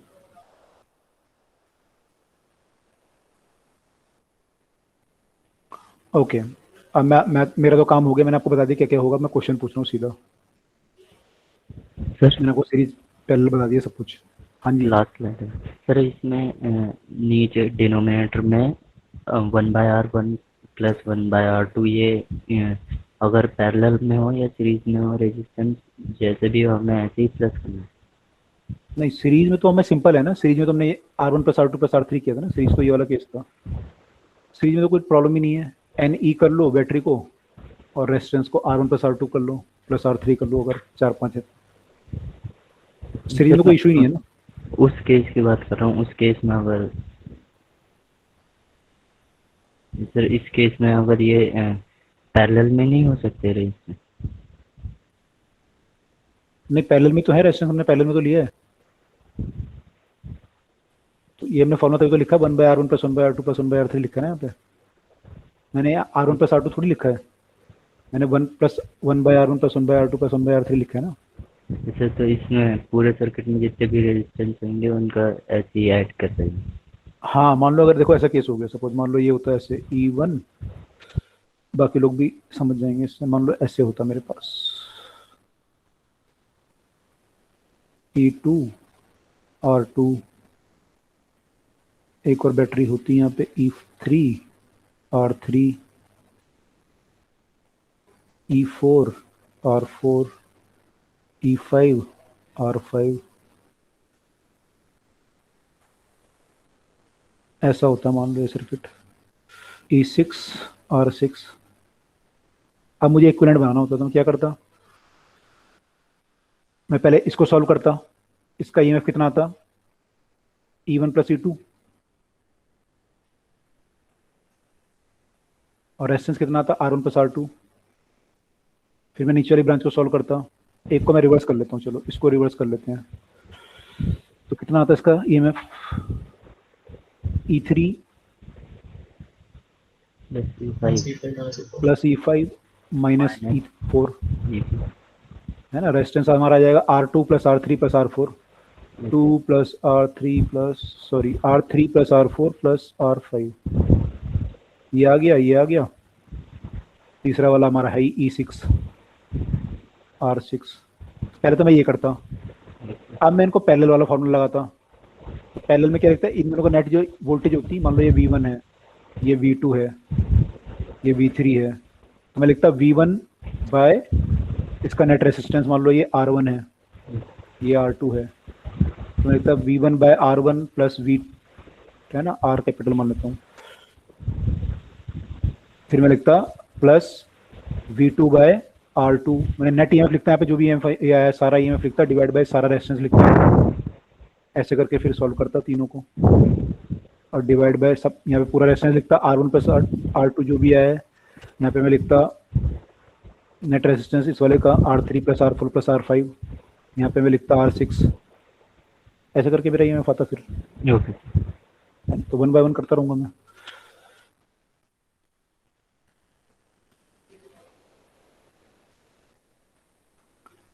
ओके, अब मैं क्वेश्चन क्या है यहाँ पे, कहाँ गया क्वेश्चन, ये रहा। Battery consist of variable number of n identical cell. Battery consist of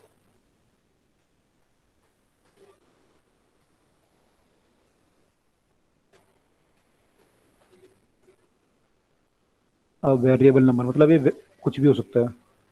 variable number n identical cell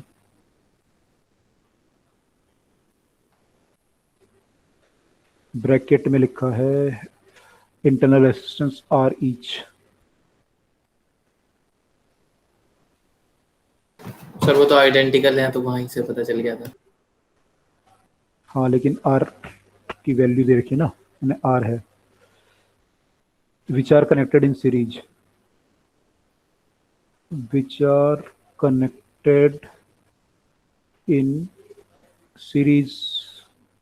अब क्या बोल रहा है ये, the terminal of the battery are short circuited. Terminal of the battery are short circuited and the current I is measured। ठीक है जी। Which of the graph shows the correct relationship between I and N?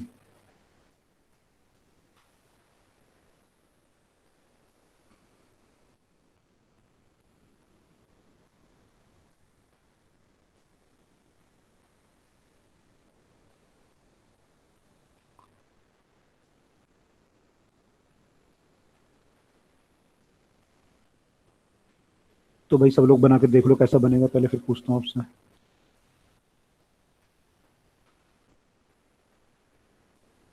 तो ये आपको बताना है कैसा बनेगा, है ना। मैं ऑप्शन नहीं बताता आपको, खुद देखो।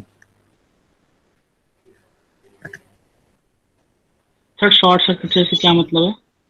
कांस्टेंट बनेगा, n पे इंडिपेंडेंट। शॉर्ट सर्किट का मतलब है कि हमने इसको वायर से जोड़ दिया ऐसे।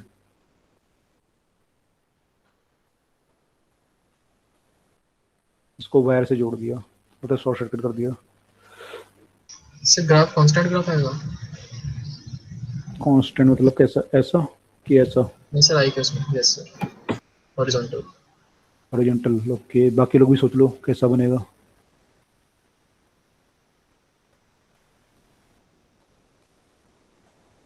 ये भी ऑप्शन है, ये भी ऑप्शन है। Yes sir, horizontal.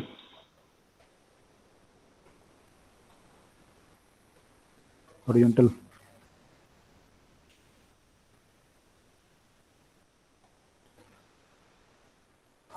I N N, Yes. I and N.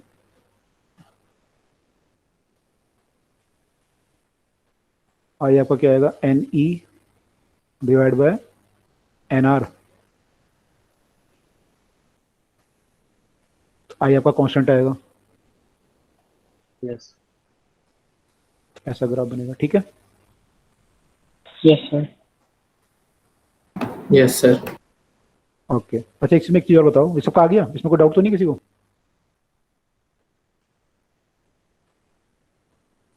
No doubt? No doubt sir. No, sir. Okay. एक चीज और बताओ कि किसी भी बैटरी के अक्रॉस पोटेंशियल डिफरेंस कितना होगा इस केस में?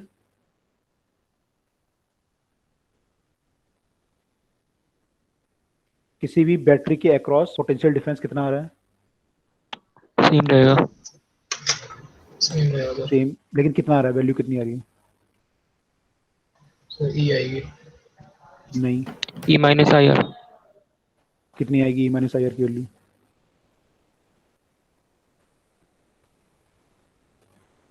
जीरो। Zero sir. आ रही है, आ रही है जीरो। Yes sir. कोई भी बैटरी जो होगी उसके across potential difference will be 0।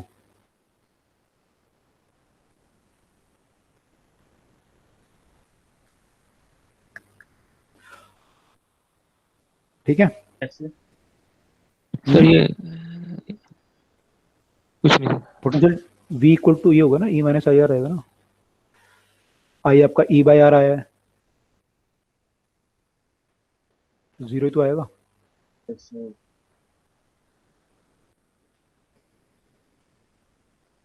आई आपका ये है E बाई आर। बताओ, कोई डाउट है इसमें किसी को? No sir.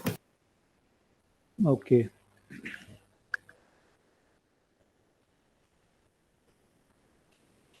अगला क्वेश्चन है set of n equal resistance. Set of n equal resistor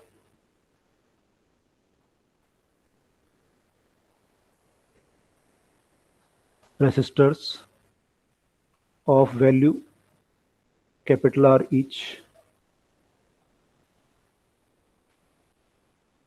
are connected in series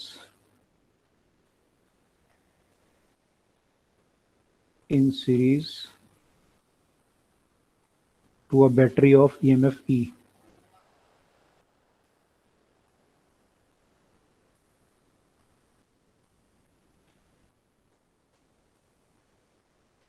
And internal resistance capital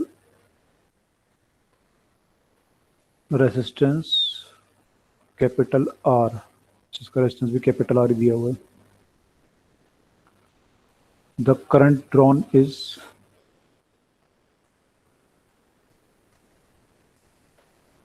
I. Now the n resistors are connected in parallel.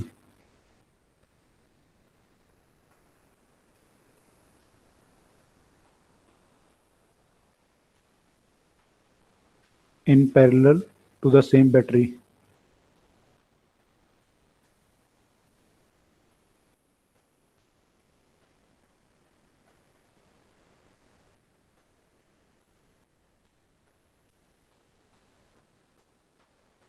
Then the current drawn becomes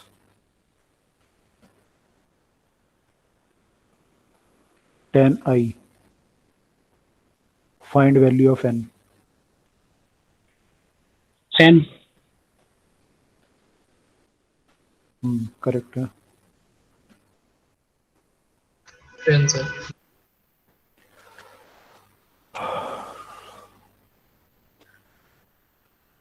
निकालो, सब लोग निकालो। आई आपका जो पहले case में आएगा वो कितना आएगा? E by 10R plus R 11R।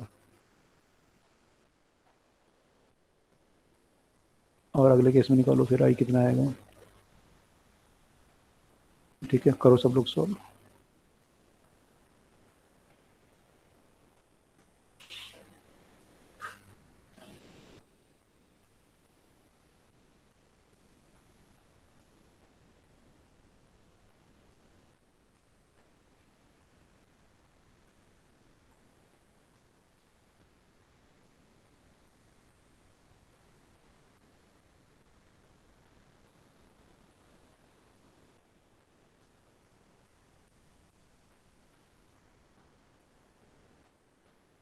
तो 10।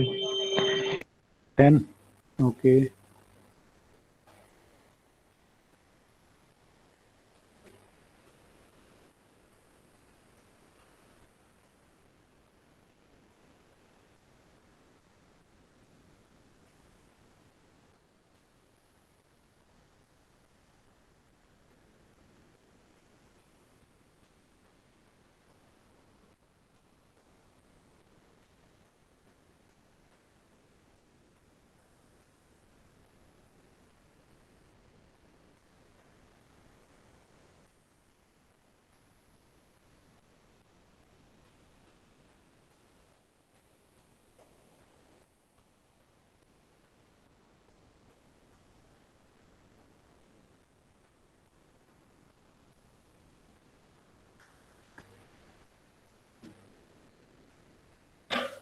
निकाला सब बाकी लोगों ने? पहली सर, क्वेश्चन एक ये बार आप बनेगी, बता दीजिए। पहली क्वेश्चन क्लियर है? नो सर, बता दीजिए, ये भी क्यों? नहीं। एन रेजिस्टेंस हैं, कनेक्टेड इन सीरीज हैं, सर 11R कैसे आ गया? नेट रेजिस्टेंस 10R हो गया इनका, सॉरी, अच्छा यहाँ पे एन था ना, तो ये हो जाएगा आपका NR प्लस R। अब ठीक है, यस सर। तो ये पहला केस हुआ। दूसरा केस में ये बोल रहा है करंट हमारा 10 एम्पियर है, 10 आई है सॉरी, और EMF तो E रहेगा, रेजिस्टेंस कितना हो जाएगा R प्लस R, आपके पैरेलल में तो इनका रेजिस्टेंस कितना हो जाएगा R/N। यस सर, मैंने भी यही तरीका यूज किया, बस वो आपके इक्वेशन देख के थोड़ा सा अजीब सा लगा। अरे तो यार मैं गलती तो मैं भी कर सकता हूँ ना, अपना देखो अभी, ठीक है। अब दो इक्वेशन आ गई, इन दोनों कंपेयर कर लो, डिवाइड कर लो या तो।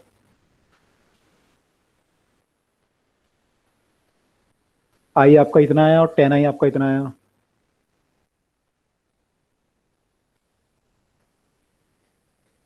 तो ऐसा देख के ही पता चल रहा है यहाँ पे वैल्यू कितनी होगी एन की, अदरवाइज कंपेयर कर लो। सर 10 तो साफ दिख ही रहा है। दिख ही रहा है कि N10 होगा, है ना? सबको क्लियर हो गया ये question? Yes sir. Yes sir. Yes sir. Okay okay okay okay, चलिए एक अब डेरिवेशन कर लेते हैं फाइनल। ये डेरिवेशन भी है, क्वेश्चन आप एज ए क्वेश्चन कर लो। क्वेश्चन इसमें ये है कि मान लो आपके पास n इंटू, ये मान लो चलो 40 आपके पास सेल है,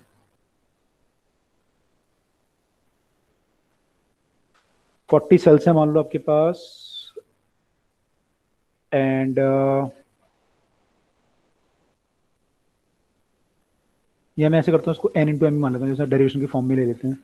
n इंटू एम है, ठीक है, n इंटू एम कुछ हो सकता है ना, 40 अगर होगा तो 10 इंटू 4 होगा या 20 इंटू 2 होगा, जो भी होगा। n इंटू एम सेल्स हैं, एंड इसमें आप कैसे इनको कैसे कनेक्ट करते हो? आप ऐसे कनेक्ट करते हो कि आपने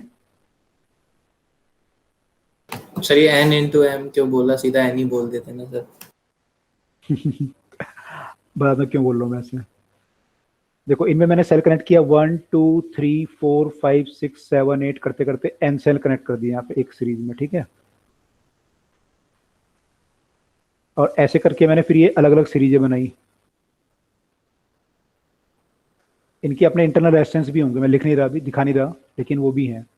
तो मैंने ऐसे सीरीज बनाई, पहली सीरीज है, दूसरी सीरीज है, ऐसी तीसरी सीरीज होगी, ऐसी यहाँ पे m सीरीज होंगी। तो टोटल सेल कितने हुए आपके पास? n।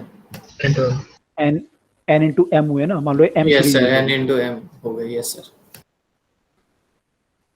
तो ये m सीरीज है आपके पास, तो इतने आपके पास सेल हैं। अब ये आपकी चॉइस है कि आप पहली सीरीज में आपको बराबर सेल रखने हैं बस, है ना। तो आपके पास चॉइस है कि आप इसको 4 इंटू, मान लो 40 सेल हैं तो आप इसको 2 इंटू 20 बना सकते हो सीरीज को, है ना, 4 इंटू 10 कर सकते हो सीरीज को, या और भी कोई आपको जो भी कॉम्बिनेशन पॉसिबल है वो बना सकते हो, 40 इंटू 1 भी कर सकते हो। तो ये आपके ऊपर चॉइस है कि आप एक उसमें कितने रखते हो और कितनी सीरीज बनाते हो, ठीक है, ये आपके ऊपर है। तो इसमें ये पूछ रहा है, ये कह रहा है कि सबका इंटरनल रेजिस्टेंस R है, स्मॉल r, और इसको एक बाहर कैपिटल रेजिस्टेंस R से कनेक्ट किया गया, ठीक है। इनका रेजिस्टेंस सबका क्या है? R है, इनको बाहर एक R से कनेक्ट किया गया। अब आपके ऊपर चॉइस है कितने कितने एक उसमें लेते हो। तो आपको कंडीशन बना दी है, ये मैं आपको बता दूं, प्रूव दैट करना है, आपको प्रूव करना है कि condition for maximum current, condition for maximum current, condition for the maximum current in the circuit, मतलब कैपिटल R में जो करंट आएगा ये वाला, या ऐसे आएगा जैसे भी आएगा, maximum current in the circuit is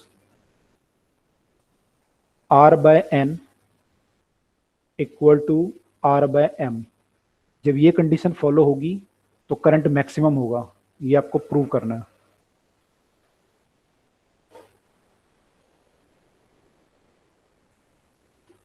तो इसको निकालने के लिए पहले आपको करंट निकालना पड़ेगा, एक्चुअली करंट होगा कितना, तो पहले करंट निकालो, करंट का फॉर्मूला आपको पता है, देखो निकाल के क्या आ रहा है, फिर करते हैं आगे।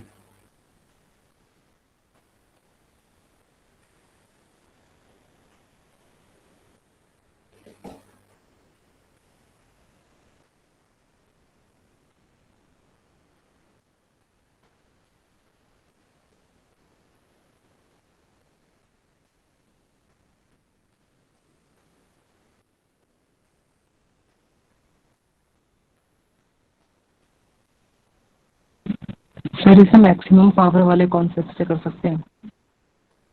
लेकिन मैक्सिमम पावर में मैक्सिमम करंट नहीं होगा ना, मैक्सिमम पावर मैक्सिमम करंट अलग अलग केस होते हैं।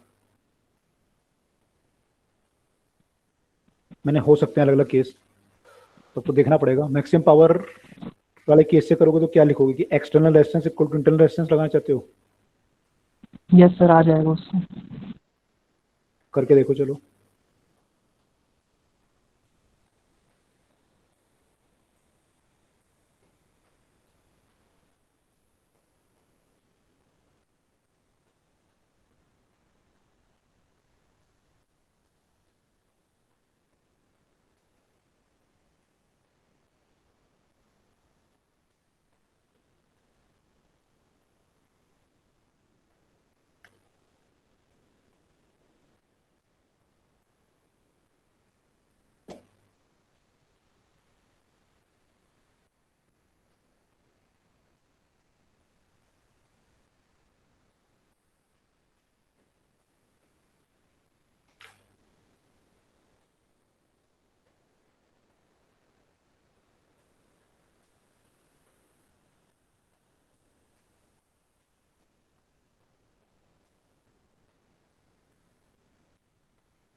डन।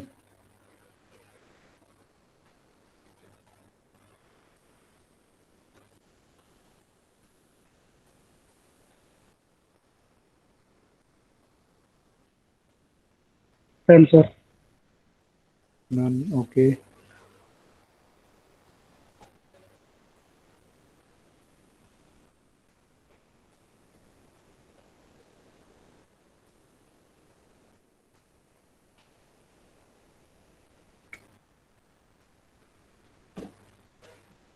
पहले तो आई निकाला होगा आप लोगों ने, फिर उसको मैक्सिमम मिनिमम किया होगा। Yes sir. सर ओके, तो आई यहाँ पे वैसे निकालेंगे नेट ईएमएफ निकाल के। तो नेट ईएमएफ यहाँ पे अगर निकालोगे तो आपने एन सेल माने हैं, तो एन ई बाय 1/r करोगे तो n/r ऐसे करके।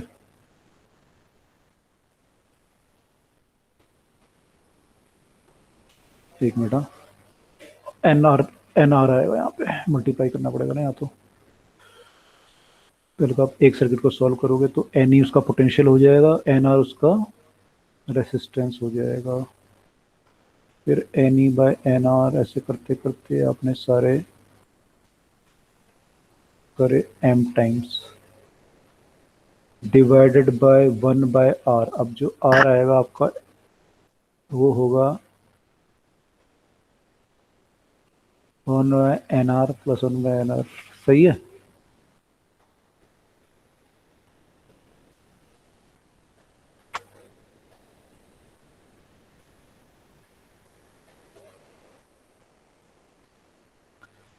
ठीक है, तो ये हमारा पहले वाले का एन ई तो पोटेंशियल हो जाएगा डिफरेंस, और सर ये 1/nr कहाँ से आ गया?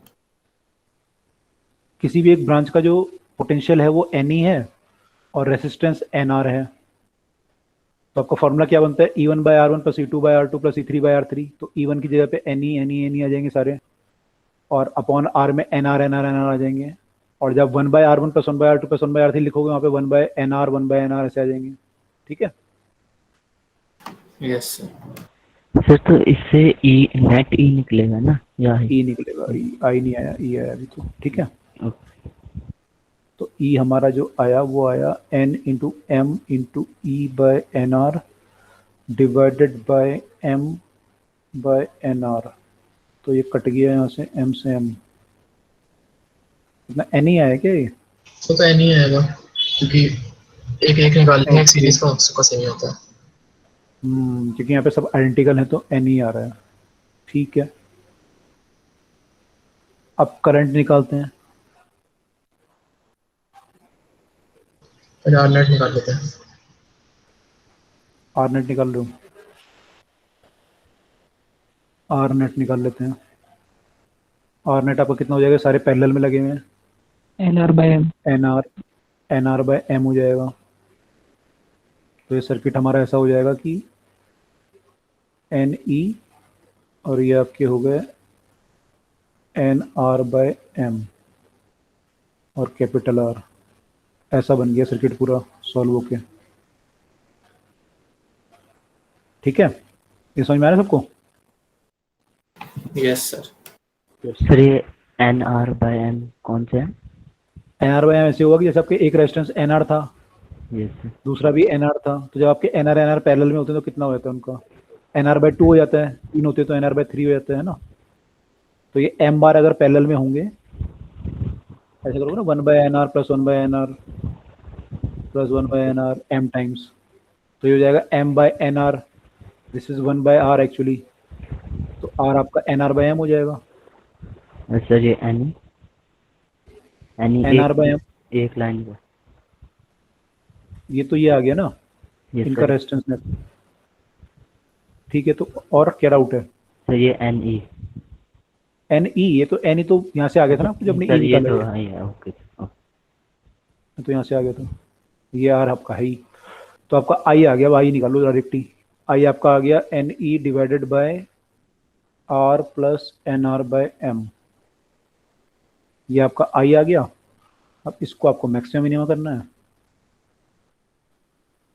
मैक्सिमम निकालना है इसका, तो भाई वो निकाल लो सॉल्व करके,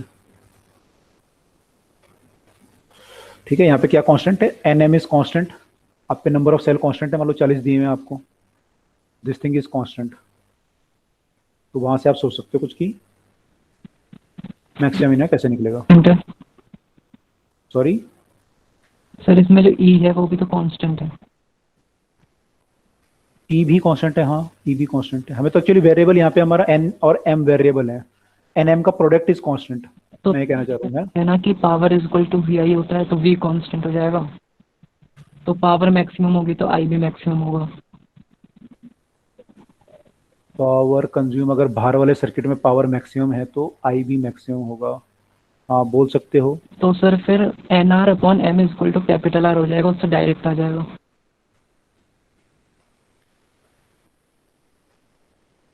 आई क्या हो जाएगा हमारा, एन,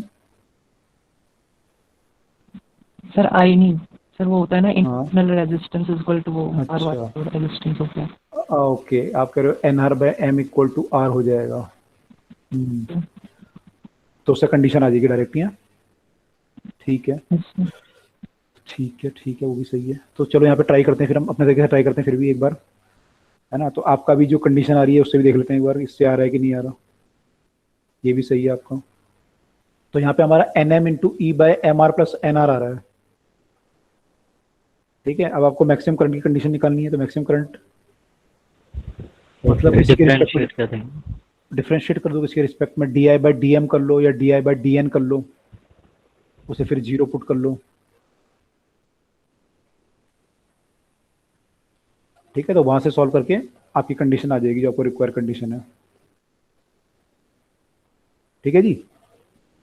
यस सर ओके, तो उसको सॉल्व करके हमारी कंडीशन आ जाएगी। तो इस केस में जो मैक्सिमम करंट होगा ये ऐसे आ जाएगा, तो आप, सर वो कंडीशन वही आएगी ना जो हमें प्रूव करना था? हाँ ये वाली कंडीशन आ जाएगी, R by N equal to R by M, differentiate करने के बाद। डिफरेंशिएट करने के बाद, बिल्कुल ओके। ठीक है। और मैक्सिमम करंट की जो वैल्यू आएगी वो कितनी आएगी,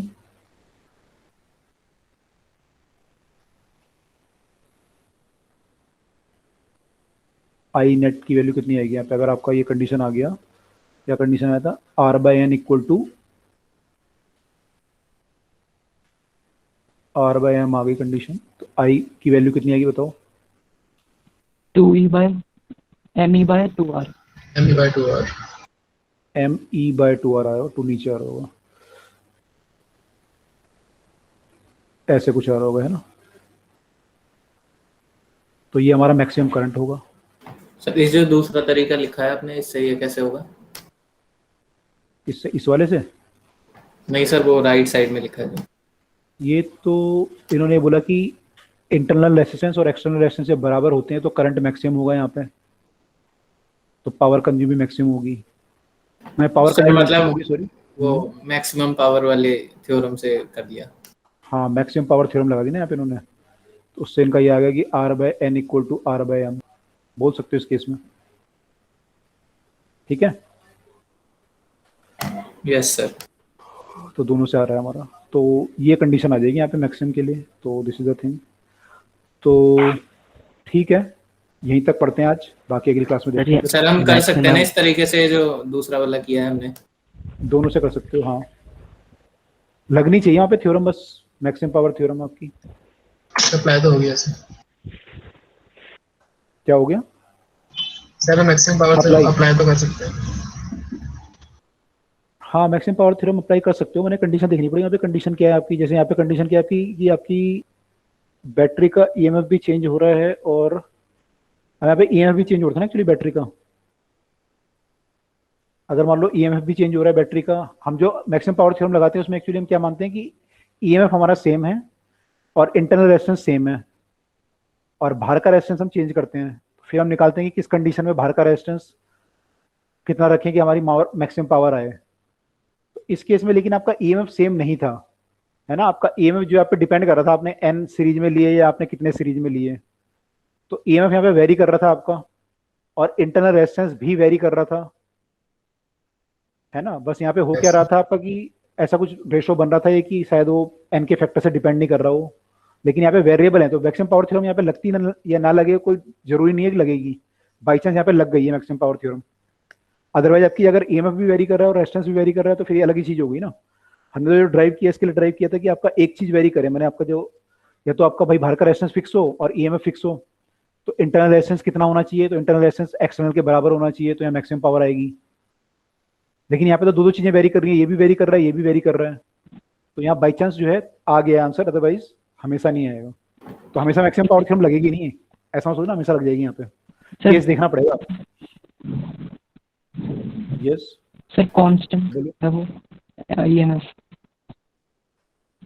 ईएमएफ कांस्टेंट नहीं है ना, कांस्टेंट तो यहाँ पे मान लो अपने एन, अपने सेल जो लगाए अपने सेल पे डिपेंड करेगा, आपने कितने सेल लगाए। भाई आपके पास 40 सेल थे, अब उस तरफ 4 को पैरेलल में लगाओ 10 सीरीज बनाओ, या आप 10 को सीरीज में लगाओ और 4 वो बनाओ इसके, तो ईएमएफ डिफरेंट डिफरेंट आएगा दोनों केसेस में, सेम थोड़ी आएगा।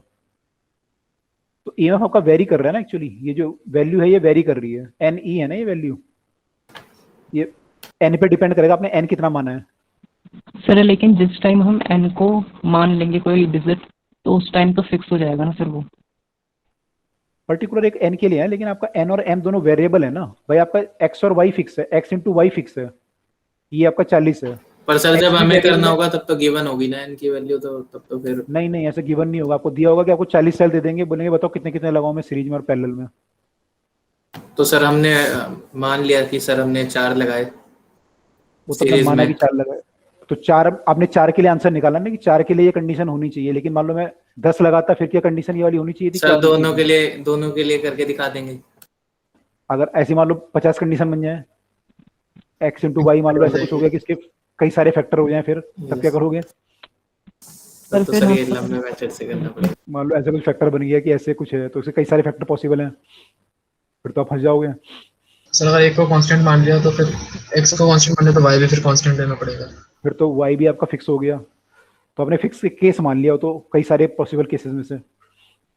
सर फिर हम ये रिलेशन यूज नहीं कर सकते ना, हमें तो पूरा सॉल्व करना ही पड़ेगा। हमें डिफरेंशिएशन करके ही सॉल्व करना पड़ेगा, है ना। हम ऐसे नहीं मान सकते कि ऐसा है, क्योंकि मैक्सिमम पावर थ्योरम यहाँ पे लगना जरूरी नहीं है, लगेगी हर केस में।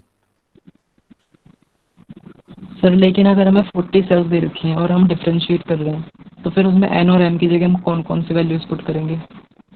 नहीं, वैल्यू पुट नहीं करेंगे, फिर तुम डिफरेंशिएट, डायरेक्ट डिफरेंशिएट का मतलब क्या होता है, आप एक्स और वाई मान के डिफरेंशिएट करते हो ना सीधा, एक्स और वाई तो खुद निकलता है फिर वो, यस सर। है ना। मान लो आपको एक्स वाई इक्वल टू 40 दे दिया और आपको बोला कि भाई इसकी मैक्सिमम वैल्यू बताओ, X square plus Y plus X Y plus मान लो एक्स बाय वाई, इसकी मैक्सिमम वैल्यू कितनी होगी, तो आप इसको डिफरेंशिएट करके देखते हो ना, फिर आप विद रिस्पेक्ट टू एक्स मान लो डिफरेंशिएट करोगे आप, तो आपको पता है ये एक्स स्क्वायर का डिफरेंशिएशन क्या होगा, फिर वाई को आप वाई को लिख सकते हो 40 बाय एक्स लिख सकते हो, सबको एक्स के टर्म में लिख लो, ये 40 हो जाएगा, और वाई की जगह पे आपका आ जाएगा 40 बाय एक्स, तो ये 40 बाय एक्स स्क्वायर हो जाएगा। इसको डिफरेंशिएट कर दो विद रिस्पेक्ट टू एक्स, इसको डिफरेंशिएट करोगे तो 2x minus 40 by X square plus 0 plus 2x by 40, ये आएगा डिफरेंशिएशन। इसको 0 करेंगे तो यहाँ से x आएगा, फिर जो x आएगा उसको पुट करेंगे तो y आएगा, यहाँ पे पुट करेंगे तो, है ना। तो फिर तो ये करना पड़ेगा हमें, तो हमने कोई माना थोड़ी, हमने यहाँ पे हमने तो डिफरेंशिएट करके देखा है, राइट। Yes sir. और सर गिवन हो कि ईएमएफ इज कांस्टेंट, तब तो आपका फिर हो ही जाएगा, फिर तो बड़ा आसान है। तो सर इस वाले तरीके से कर सकते हैं ना, अगर गिवन हो तो? अगर गिवन हो तो कर सकते हैं बिल्कुल। सर लेकिन अगर हम डिफरेंशिएट कर रहे हैं तो लास्ट में तो हमारा रिलेशन यही आएगा। इस केस में आ रहा है ना भाई, अगर सेल इक्वल ना होते तो हो सकता है कंडीशन ना आती है आपकी, अगर सारे सेल के एएमएफ और रेजिस्टेंस सब बराबर हैं तो आपकी ये कंडीशन आ गई है, लेकिन ऐसा जरूरी नहीं है कि हमेशा ये कंडीशन आए, अलग अलग कंडीशन भी आ सकती हैं, ठीक है। Yes sir. तो ऐसा बाई चांस यहाँ पे आ गया होगा, क्योंकि यहाँ पे हो सकता है ये एन, इसमें भी एन ही आ रहा है, इसमें भी एनआर आ रहा है, तो कुछ कट रहे होंगे या कुछ हो रहा होगा, इसलिए मैक्सिमम पावर थ्योरम यहाँ पे लग जा रही है, लेकिन हमेशा मैक्सिमम पावर थ्योरम लगेगी ऐसा कोई गारंटी नहीं है इस केस में। मतलब मैक्सिमम पावर थ्योरम का जो केस था वो अलग केस था जो हमने निकाला था वहाँ पे। तो सर अगर हम क्वेश्चन सॉल्व करेंगे तो हम स्टार्टिंग से करेंगे ना? बिल्कुल। हाँ, बेसिक से करना पड़ेगा बिल्कुल, स्टार्टिंग से। Okay sir. मैंने अगर कोई कंडीशन हो, मैक्सिमम पावर थ्योरम की कंडीशन होनी चाहिए ना। मैक्सिमम पावर थ्योरम की कंडीशन क्या थी हमारी, कि बैटरी फिक्स थी आपकी, इंटरनल रेजिस्टेंस फिक्स था, आप बाहर का रेजिस्टेंस चेंज कर रहे थे, ये वाला, इसकी वैल्यू आप डिफरेंट डिफरेंट रख के चेक कर रहे थे किसमें ज्यादा आ रही है वैल्यू, तो वो कंडीशन अगर होती तो हम कर लेते, लेकिन यहाँ तो ना तो ये फिक्स है ना ये फिक्स है, यहाँ तो उल्टा ही है, बल्कि ये फिक्स है, यहाँ उल्टी कंडीशन हो गई कि एक्सटर्नल फिक्स है और इंटरनल दोनों चीजें चेंज हो रही हैं, तो यहाँ अलग केस आ जाएगा, ठीक है। Yes sir. ओके, तो यहीं पे स्टॉप करते हैं। जिसके डाउट हैं डाउट पूछ लो, बाकी टेस्ट वेस्ट के डाउट जो भी हैं।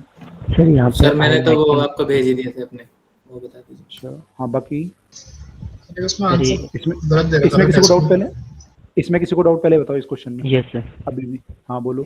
सर इसमें ये आई मैक्सिमम कैसे निकालें लास्ट में? आई मैक्सिमम इसको डिफरेंशिएट करके डी आई बाई, आपका आई आ गया था ना ये वाला, ये जो आई की वैल्यू आई थी ये वाली। सर ये डिफरेंशिएट करके ये आएगा? हाँ, इसको डिफरेंशिएट कैसे करोगे आप, आपका देखो ये आप एम की टर्म में डिफरेंशिएट कर रहे हो ना इसे, तो ये तो कांस्टेंट ही है आपका, इसमें कोई प्रॉब्लम नहीं है, तो ये कांस्टेंट है, ये कांस्टेंट है, यस सर। ये भी कांस्टेंट है, ये भी कांस्टेंट है। Yes sir. वेरिएबल क्या है आपका, एम वेरिएबल है और एन वेरिएबल है। अब आप किसके रिस्पेक्ट में करना चाह रहे हो डिफरेंशिएट, एम के रिस्पेक्ट में करना चाह रहे हो, यस सर। तो मैं एन एम को अगर कांस्टेंट मान लूँ, एन एम मान लो मैंने सी मान लिया, तो मेरा जो एन है वो सी बाय एम हो जाएगा, यस सर। तो यहाँ मैं सी बाय एम पुट कर सकता हूँ। Yes sir. अभी मेरी पूरी इक्वेशन एम के टर्म में आ गई है, तो ये भी एम आ गया और ये सी बाय एम आ गया। अब मैं इसे डिफरेंशिएट कर सकता हूँ, मैंने इस टाइप की इक्वेशन बन गई है, ऊपर तो पूरा कांस्टेंट है तो के मान लो, और नीचे आपका हो गया ये M R plus a constant, एक और कांस्टेंट आ जाएगा यहाँ पे, C by M into R, ये ऐसा बन गया कुछ। अब आप इसको डिफरेंशिएट कर सकते हो एम के रिस्पेक्ट में, है ना। ये एक्स मान लो, ये X plus X into R divide by C R by X हो गया, इसको डिफरेंशिएट करना है मुझे, कर सकता हूँ ना मैं डिफरेंशिएट। यस। बस उसे डिफरेंशिएट करूंगा तो मेरा वहां से इक्वल टू 0 करूंगा, फिर उसे तो निकाल के देखना, सब लोग एक बार करके देखना डिफरेंशिएशन। ओके। ठीक है, स्पेशली मेडिकल वाले जरूर करना, क्योंकि उनके डिफरेंशिएशन वीक होंगे ना, अभी जिनको मैथ्स नहीं है, वो लोग बिल्कुल ट्राई करके देखना इसे कि ये आ रहा है कंडीशन या नहीं आ रहा उसमें। ओके, और किसी को डाउट इस क्वेश्चन में? ओके, डाउट तो नहीं है, चलो अब बताओ कौन से डाउट बता रहे हो, कौन सा क्वेश्चन गलत दिया हुआ था। क्वेश्चन सर नंबर वो 24। Okay Yes. क्या था उसमें, मतलब क्या पूछा? सर आंसर गलत दे रहा था। क्या क्वेश्चन था? यस सर, मेरा 2.4 आ रहा है, तो सर मेरा आंसर भी 3 दे 2.4। रखा क्वेश्चन तो बता दो, मुझे थोड़ी पता है। है। सर एक क्वेश्चन 24 वोल्ट की बैटरी है, हाँ और सर रजिस्टर्स उसमें स्क्वायर स्क्वायर के फॉर्म में है। एक स्क्वायर रजिस्टर, उसके बाद एक और, ऐसे 4 है, और ईच रजिस्टर अच्छा 5 ओम का है। हाँ हाँ और जो स्क्वायर रजिस्टर्स के डायगोनल है वो भी आपस में कनेक्टेड है। नहीं, सही आंसर है उसका, गलत नहीं है। इसे मैं कैसे आपको आएगा? सॉल्यूशन भेज दूंगा, सॉल्यूशन भेज दूंगा मैं किताब में से वो करके भेज दूंगा। मैं एक्चुअली डायग्राम देखना पड़ेगा मुझे, उसमें क्या है, उसमें ना आपका डायग्राम देखना पड़ेगा, डायग्राम क्या है उसमें, कुछ शायद पोटेंशियल वगैरह बराबर हो रहे होंगे ना, तो करंट वरंट फ्लो नहीं कर रहा होगा। सर उसके साथ हम वो ले लेंगे ना, उनको पैरेलल कनेक्शन ले लेंगे सबको। आपके पास अगर वो है तो फोटो फोटो भेज दो टेलीग्राम में फटाफट। तो मैंने भेज रखी है हाँ आपको। मैं भेजी हुई है। टेलीग्राम टेलीग्राम टेलीग्राम, ये रहा टेलीग्राम।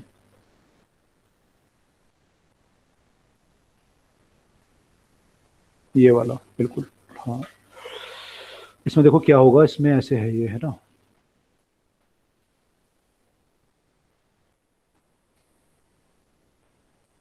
ऐसे करके है ना, ये ऐसे सर करके क्वेश्चन बने हैं नंबर कौन सारे। सा है? ये तो इनका है इंजीनियरिंग वालों का। ओ, आपका इंजीनियरिंग था? नो। नहीं।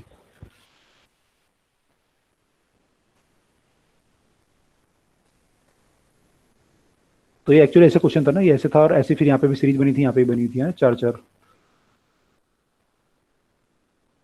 अब ये पूछ रहा है कि यहाँ पे बैटरी लगा रखी है इसने 24 वोल्ट की।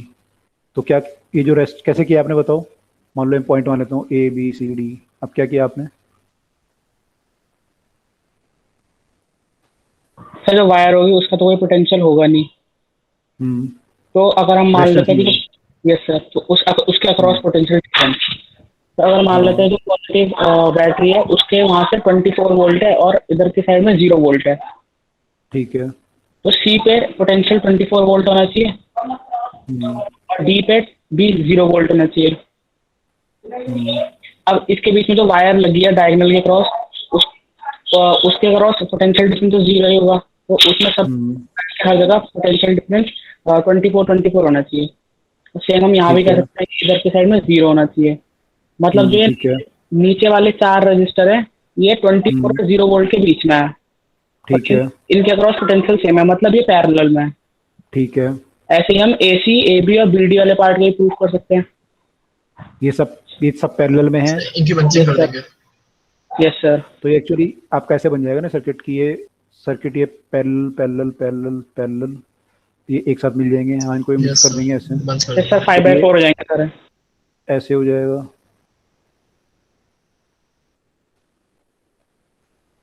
और फिर ये ऐसा हो जाएगा दूसरा वाला। ठीक है, तो ये आपके सीरीज में हो जाएंगे नेट जो भी आएगा, और फिर उसके साथ ये वाला जो नेट आएगा ये पैरेलल में होगा।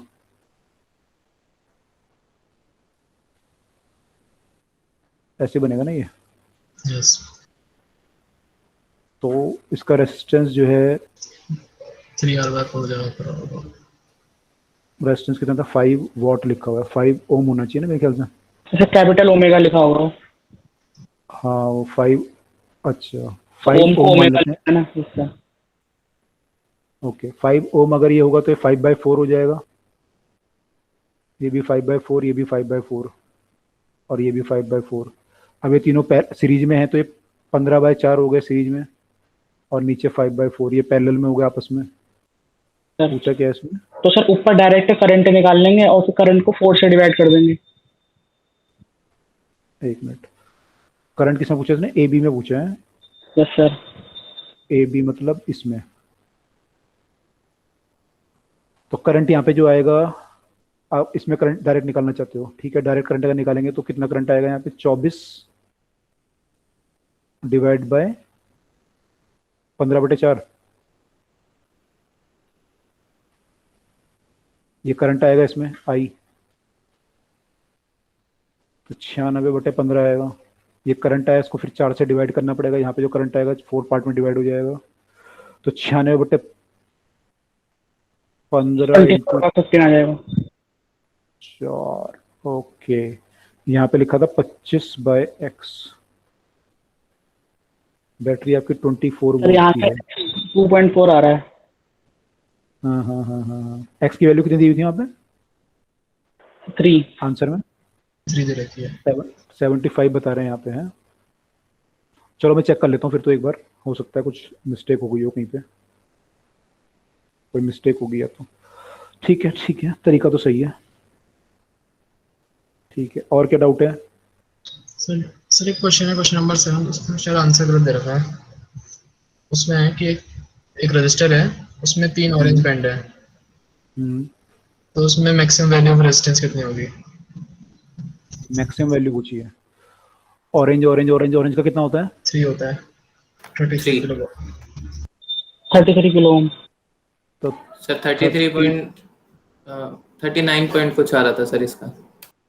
ये तो वो आया, अभी बोला मैक्सिमम वैल्यू कितनी होगी, तो मैक्सिमम कितनी होगी? इसमें 20% ऐड करेंगे। 20% ऐड कर लो। ठीक है सर, मैंने 20% ऐड करा। ऐड नहीं किया था कोई, क्योंकि ये बैंड चौथा दिया नहीं हुआ ना, चौथा वाला बैंड आपका है नहीं, तो 20% मानना पड़ेगा। ठीक है, तो इससे आ जाएगा फिर। यस।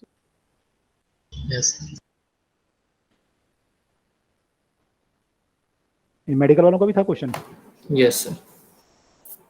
सर ये मैंने किया हुआ है, ये याद नहीं है कि सर टेस्ट में था या नहीं था। अच्छा,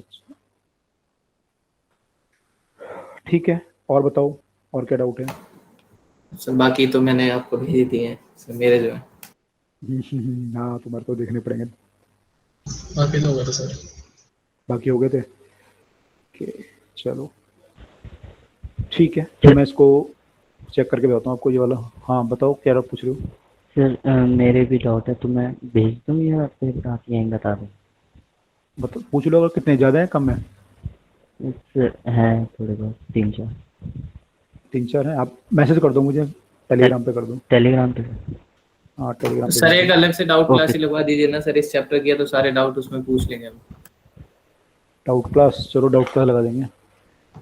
यस सर। ओके। आप अभी भेज दो टेलीग्राम पे भी, तो ठीक है। Yes sir. चलो ठीक है, तो क्लास को स्टॉप करते हैं फिर। और किसी का डाउट तो नहीं है? चलो स्टॉप करते हैं, फिर मिलते हैं नेक्स्ट क्लास में, ठीक है। Okay sir. Okay bye. Sir वो 10% वाले की अप्रोच तो बता दीजिए, कोशिश तो कर लूंगा सर मैं। 10% वाले की अप्रोच, कौन सा 10%? सर वो जो क्वेश्चन रेजिस्टेंस वाला पूछा था मैंने। लेंथ 10% बढ़ा दी वो? यस सर, हाँ वो तीनों पार्ट्स उसके क्या क्या अप्रोच करने।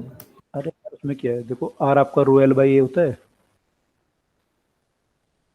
तो यहाँ पे हम एल से ऊपर नीचे मल्टीप्लाई किया था, हमने किया था ना question, R yes proportional sir. To L square, यहाँ से ये आ गया था हमारा। अब वो कह रहा है 10% बढ़ा दी, तो एल कितना हो जाएगा हमारा? सर एल हो जाएगा सर 1.1। 1.1, तो ये 1.1 का स्क्वायर कर लो, 1.21 एल स्क्वायर आ गया। ये कितना हो गया? आर जो पहले आर था, अब आर डैश कितना हो गया आपका? ये लिख सकता हूँ मैं? Yes sir. बस हो तो गया, 21% बढ़ गया आपका। वो सेम चीज सर 20% में 1.2 हो जाएगा वो। हाँ 20% 1.2 उसका स्क्वायर करोगे 1.44 आ जाएगा, 44% आ जाएगा। और सर लेंथ डबल होगी तो 4 टाइम्स वहां से आ जाएगा। हाँ बिल्कुल, वो तो डायरेक्ट ही आ जाएगा। तो कह रहा हूं, तो इजी क्वेश्चन है, क्यों पूछ रहे हो, ये तो डायरेक्ट ही है, ये तो करा हुआ है हमने सब। यस सर, उसमें आंसर ही गलत दे रखा होगा, फिर मैंने किया तो आंसर क्या सेम देखते हैं? सेम चीज की थी सर। अच्छा हाँ ठीक है, और कौन सा क्वेश्चन? अगला वाला क्या पूछा है आपने? अगला वाला आपने पूछा है कि रिलैक्सेशन टाइम कितना होगा। इसमें वही यूज करना पड़ेगा आपको, I equal to N A V D, और वी डी सर इक्वल इसमें टू ये ए। कौन सा फॉर्मूला यूज हुआ है? अरे वही फॉर्मूले से निकलता है यार, ये I equal to N A V D होता है ना, यस सर। और V D equal to A into T होता है। एक्सेलरेशन कितना होता है हमारा? Acceleration force by mass, yes sir. ये होता है। तो ये रिलैक्सेशन टाइम आ जाएगा टाउ। सर ये जो टी है, ये टी जो है वो वही है ना रिलैक्सेशन टाइम? हाँ, ये जो टी है ये टाउ हो जाएगा, रिलैक्सेशन टाइम, मतलब एक दो कोलिजन के बीच का टाइम है ना ये। Yes sir. सर ये तो आप अब ए अपॉन में एम कैसे हो गया? ए। हाँ, ये ऐसे हुआ है, आपको निकालना चाहिए ना, देखो कैसे आएगा ये। आपको इन दोनों इक्वेशन को सॉल्व करना है, ठीक है। Yes sir. मैं यहाँ वैल्यू पुट कर देता हूँ, वीडी की वैल्यू हो जाएगी I/NEA, ठीक है। Yes sir. अब देखो और क्या कर सकता हूँ, मुझे पता है इलेक्ट्रिक फील्ड मेरे को आई को काटना है, जो मेरे को निकालना है इन बाकी सबके टर्म में। तो मेरा जो आई होता है वो होता है V/R, और V मेरा होता है E/L/R। तो ये आ जाएगा मेरा आई, तो ये मेरा क्या आ गया, E/L/R आ गया। Yes sir. अब E से E काट दो, है ना, E से E कट गया आपका। R को आप ρL/A लिख लो, तो A से A कट गया, L से L कट गया, तो NE रो आ गया यहाँ पे, NE रो, और यहाँ पे ये आ गया था, तो उसको सॉल्व करोगे तो आ जाएगा आपका। Yes sir. ठीक है, तो ट्राई करना, एक बार निकाल कर देखना, ये आ जाएगा सेम। यस सर, ये वाला तो हो गया। और क्या था आपका, all the edge of the block of parallel faces are, क्या लिखा हुआ है, unequal, longest side is 4 time the shortest side, find the ratio of. इसमें तो ये भी हम कर चुके हैं यार, ऐसे वाला भी, ऐसा वाला किसने किया था हमने, जब ऐसा कुछ क्यूब वाला किया नहीं, किया क्लास में किया था ये 6, 8, 10 ऐसे करके। अगर Yes, ये sir. रेस्टेंस तो ऐसी तो है ये भी। सर समझ नहीं आ रहा, पता नहीं क्यों। भाई आर आपका ρL/A होता है ना, यस सर। तो all the edge of the block with parallel faces are unequal, all the edges are unequal, longest side is 4 time the shortest, find the ratio of maximum to minimum resistance.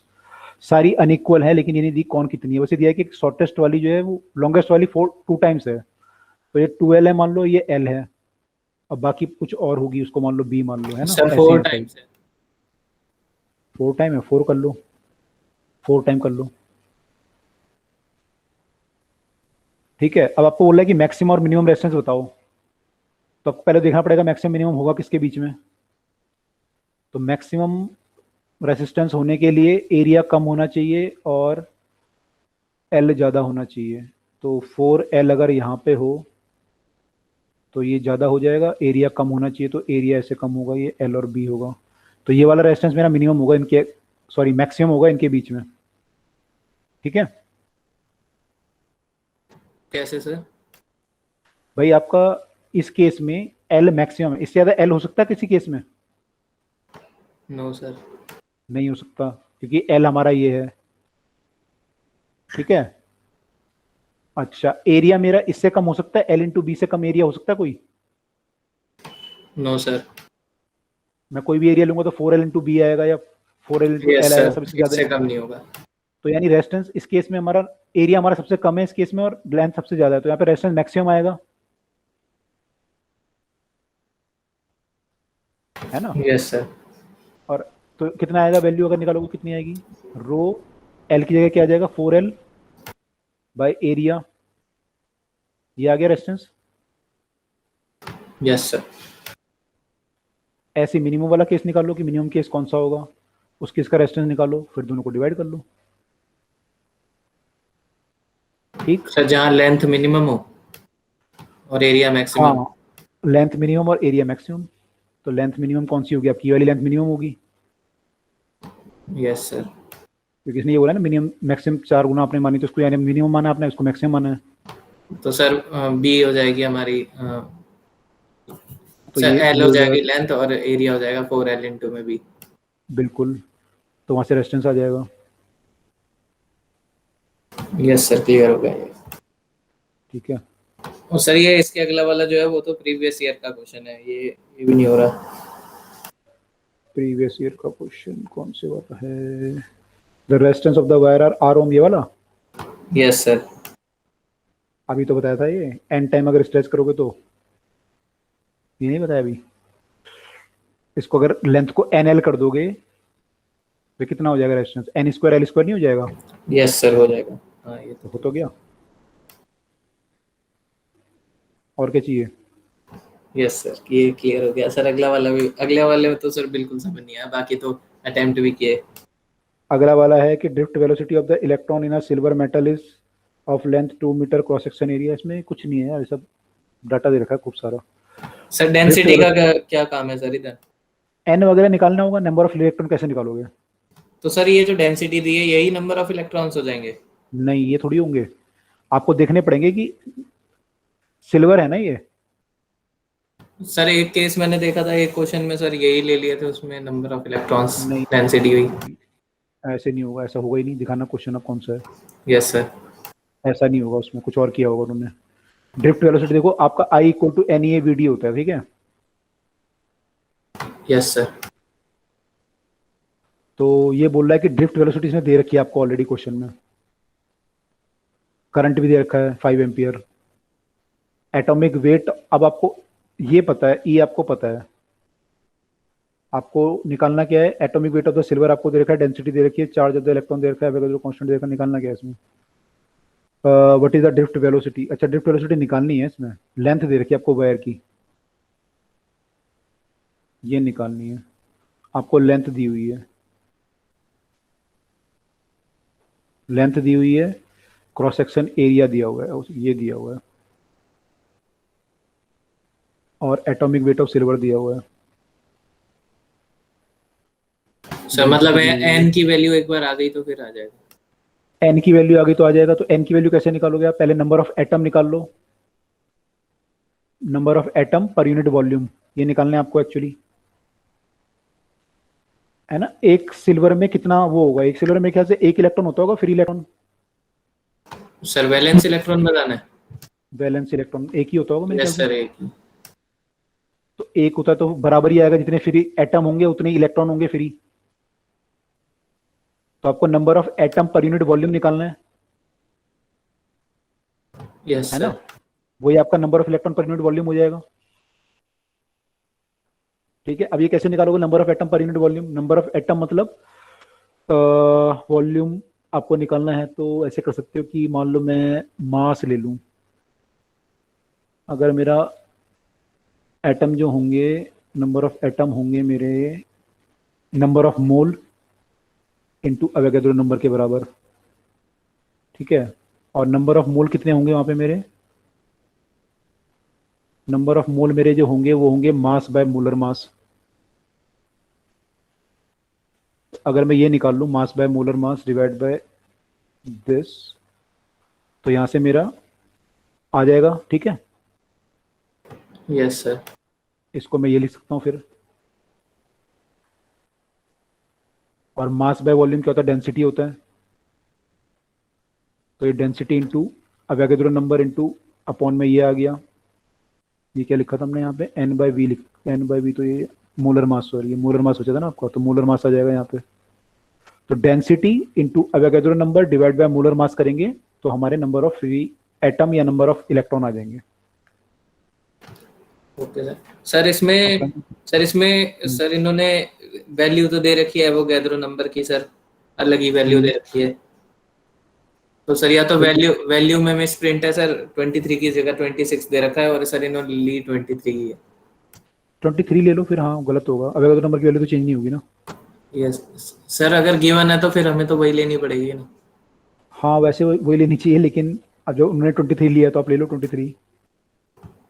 Okay sir मेरा थोड़ा सा ही different हो रहा था इसमें, इसी के इनके तरीके से किया था। ठीक, अब कर लोगे? यस सर, अब तो हो जाएगा, अब तो आसान है। अब हो जाएगा। अब एक और क्वेश्चन पूछा आपने सर, अगले वाले में ए और बी के बीच में कैसे निकलेगा? अरे तो करा नहीं क्या हमने ये? सर मतलब नीचे वाला क्यों नहीं लिया इसमें, ये नहीं पता चल रहा। कौन सा नीचे वाला नहीं लिया?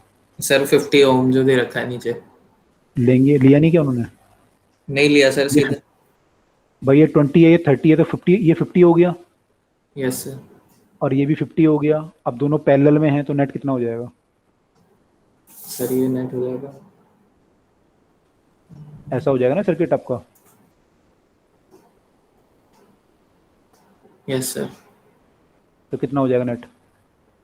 सर नेट तो ये आ रहा है 25 हो जाएगा, आधा हो जाएगा ना। आर और आर जब पैरेलल में होते तो R/2 हो जाता है ना।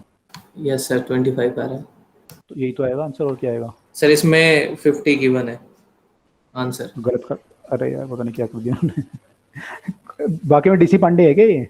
Yes sir. अच्छा, मुझे लगा डीसी पांडे के नाम से किसी और राइटर से लिखवा दी उन्होंने।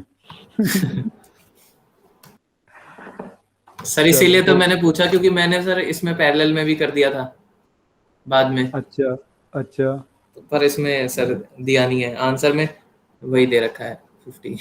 50, हाँ यस सर। 25 आएगा, 25। ठीक है यस सर। भाई, ज्यादा एरर है तो मत करो इस बुक को, किसी और बुक को कर लो अगर ज्यादा एरर लगने को। ऐसे कैसे हो गए इसमें इतने एरर? चलो, तो डाउट क्लियर हो गया सब? Yes sir. चलो ठीक है, फिर अब करते हैं क्लास को एंड, ठीक है? Yes sir. Okay, good night sir. Good night.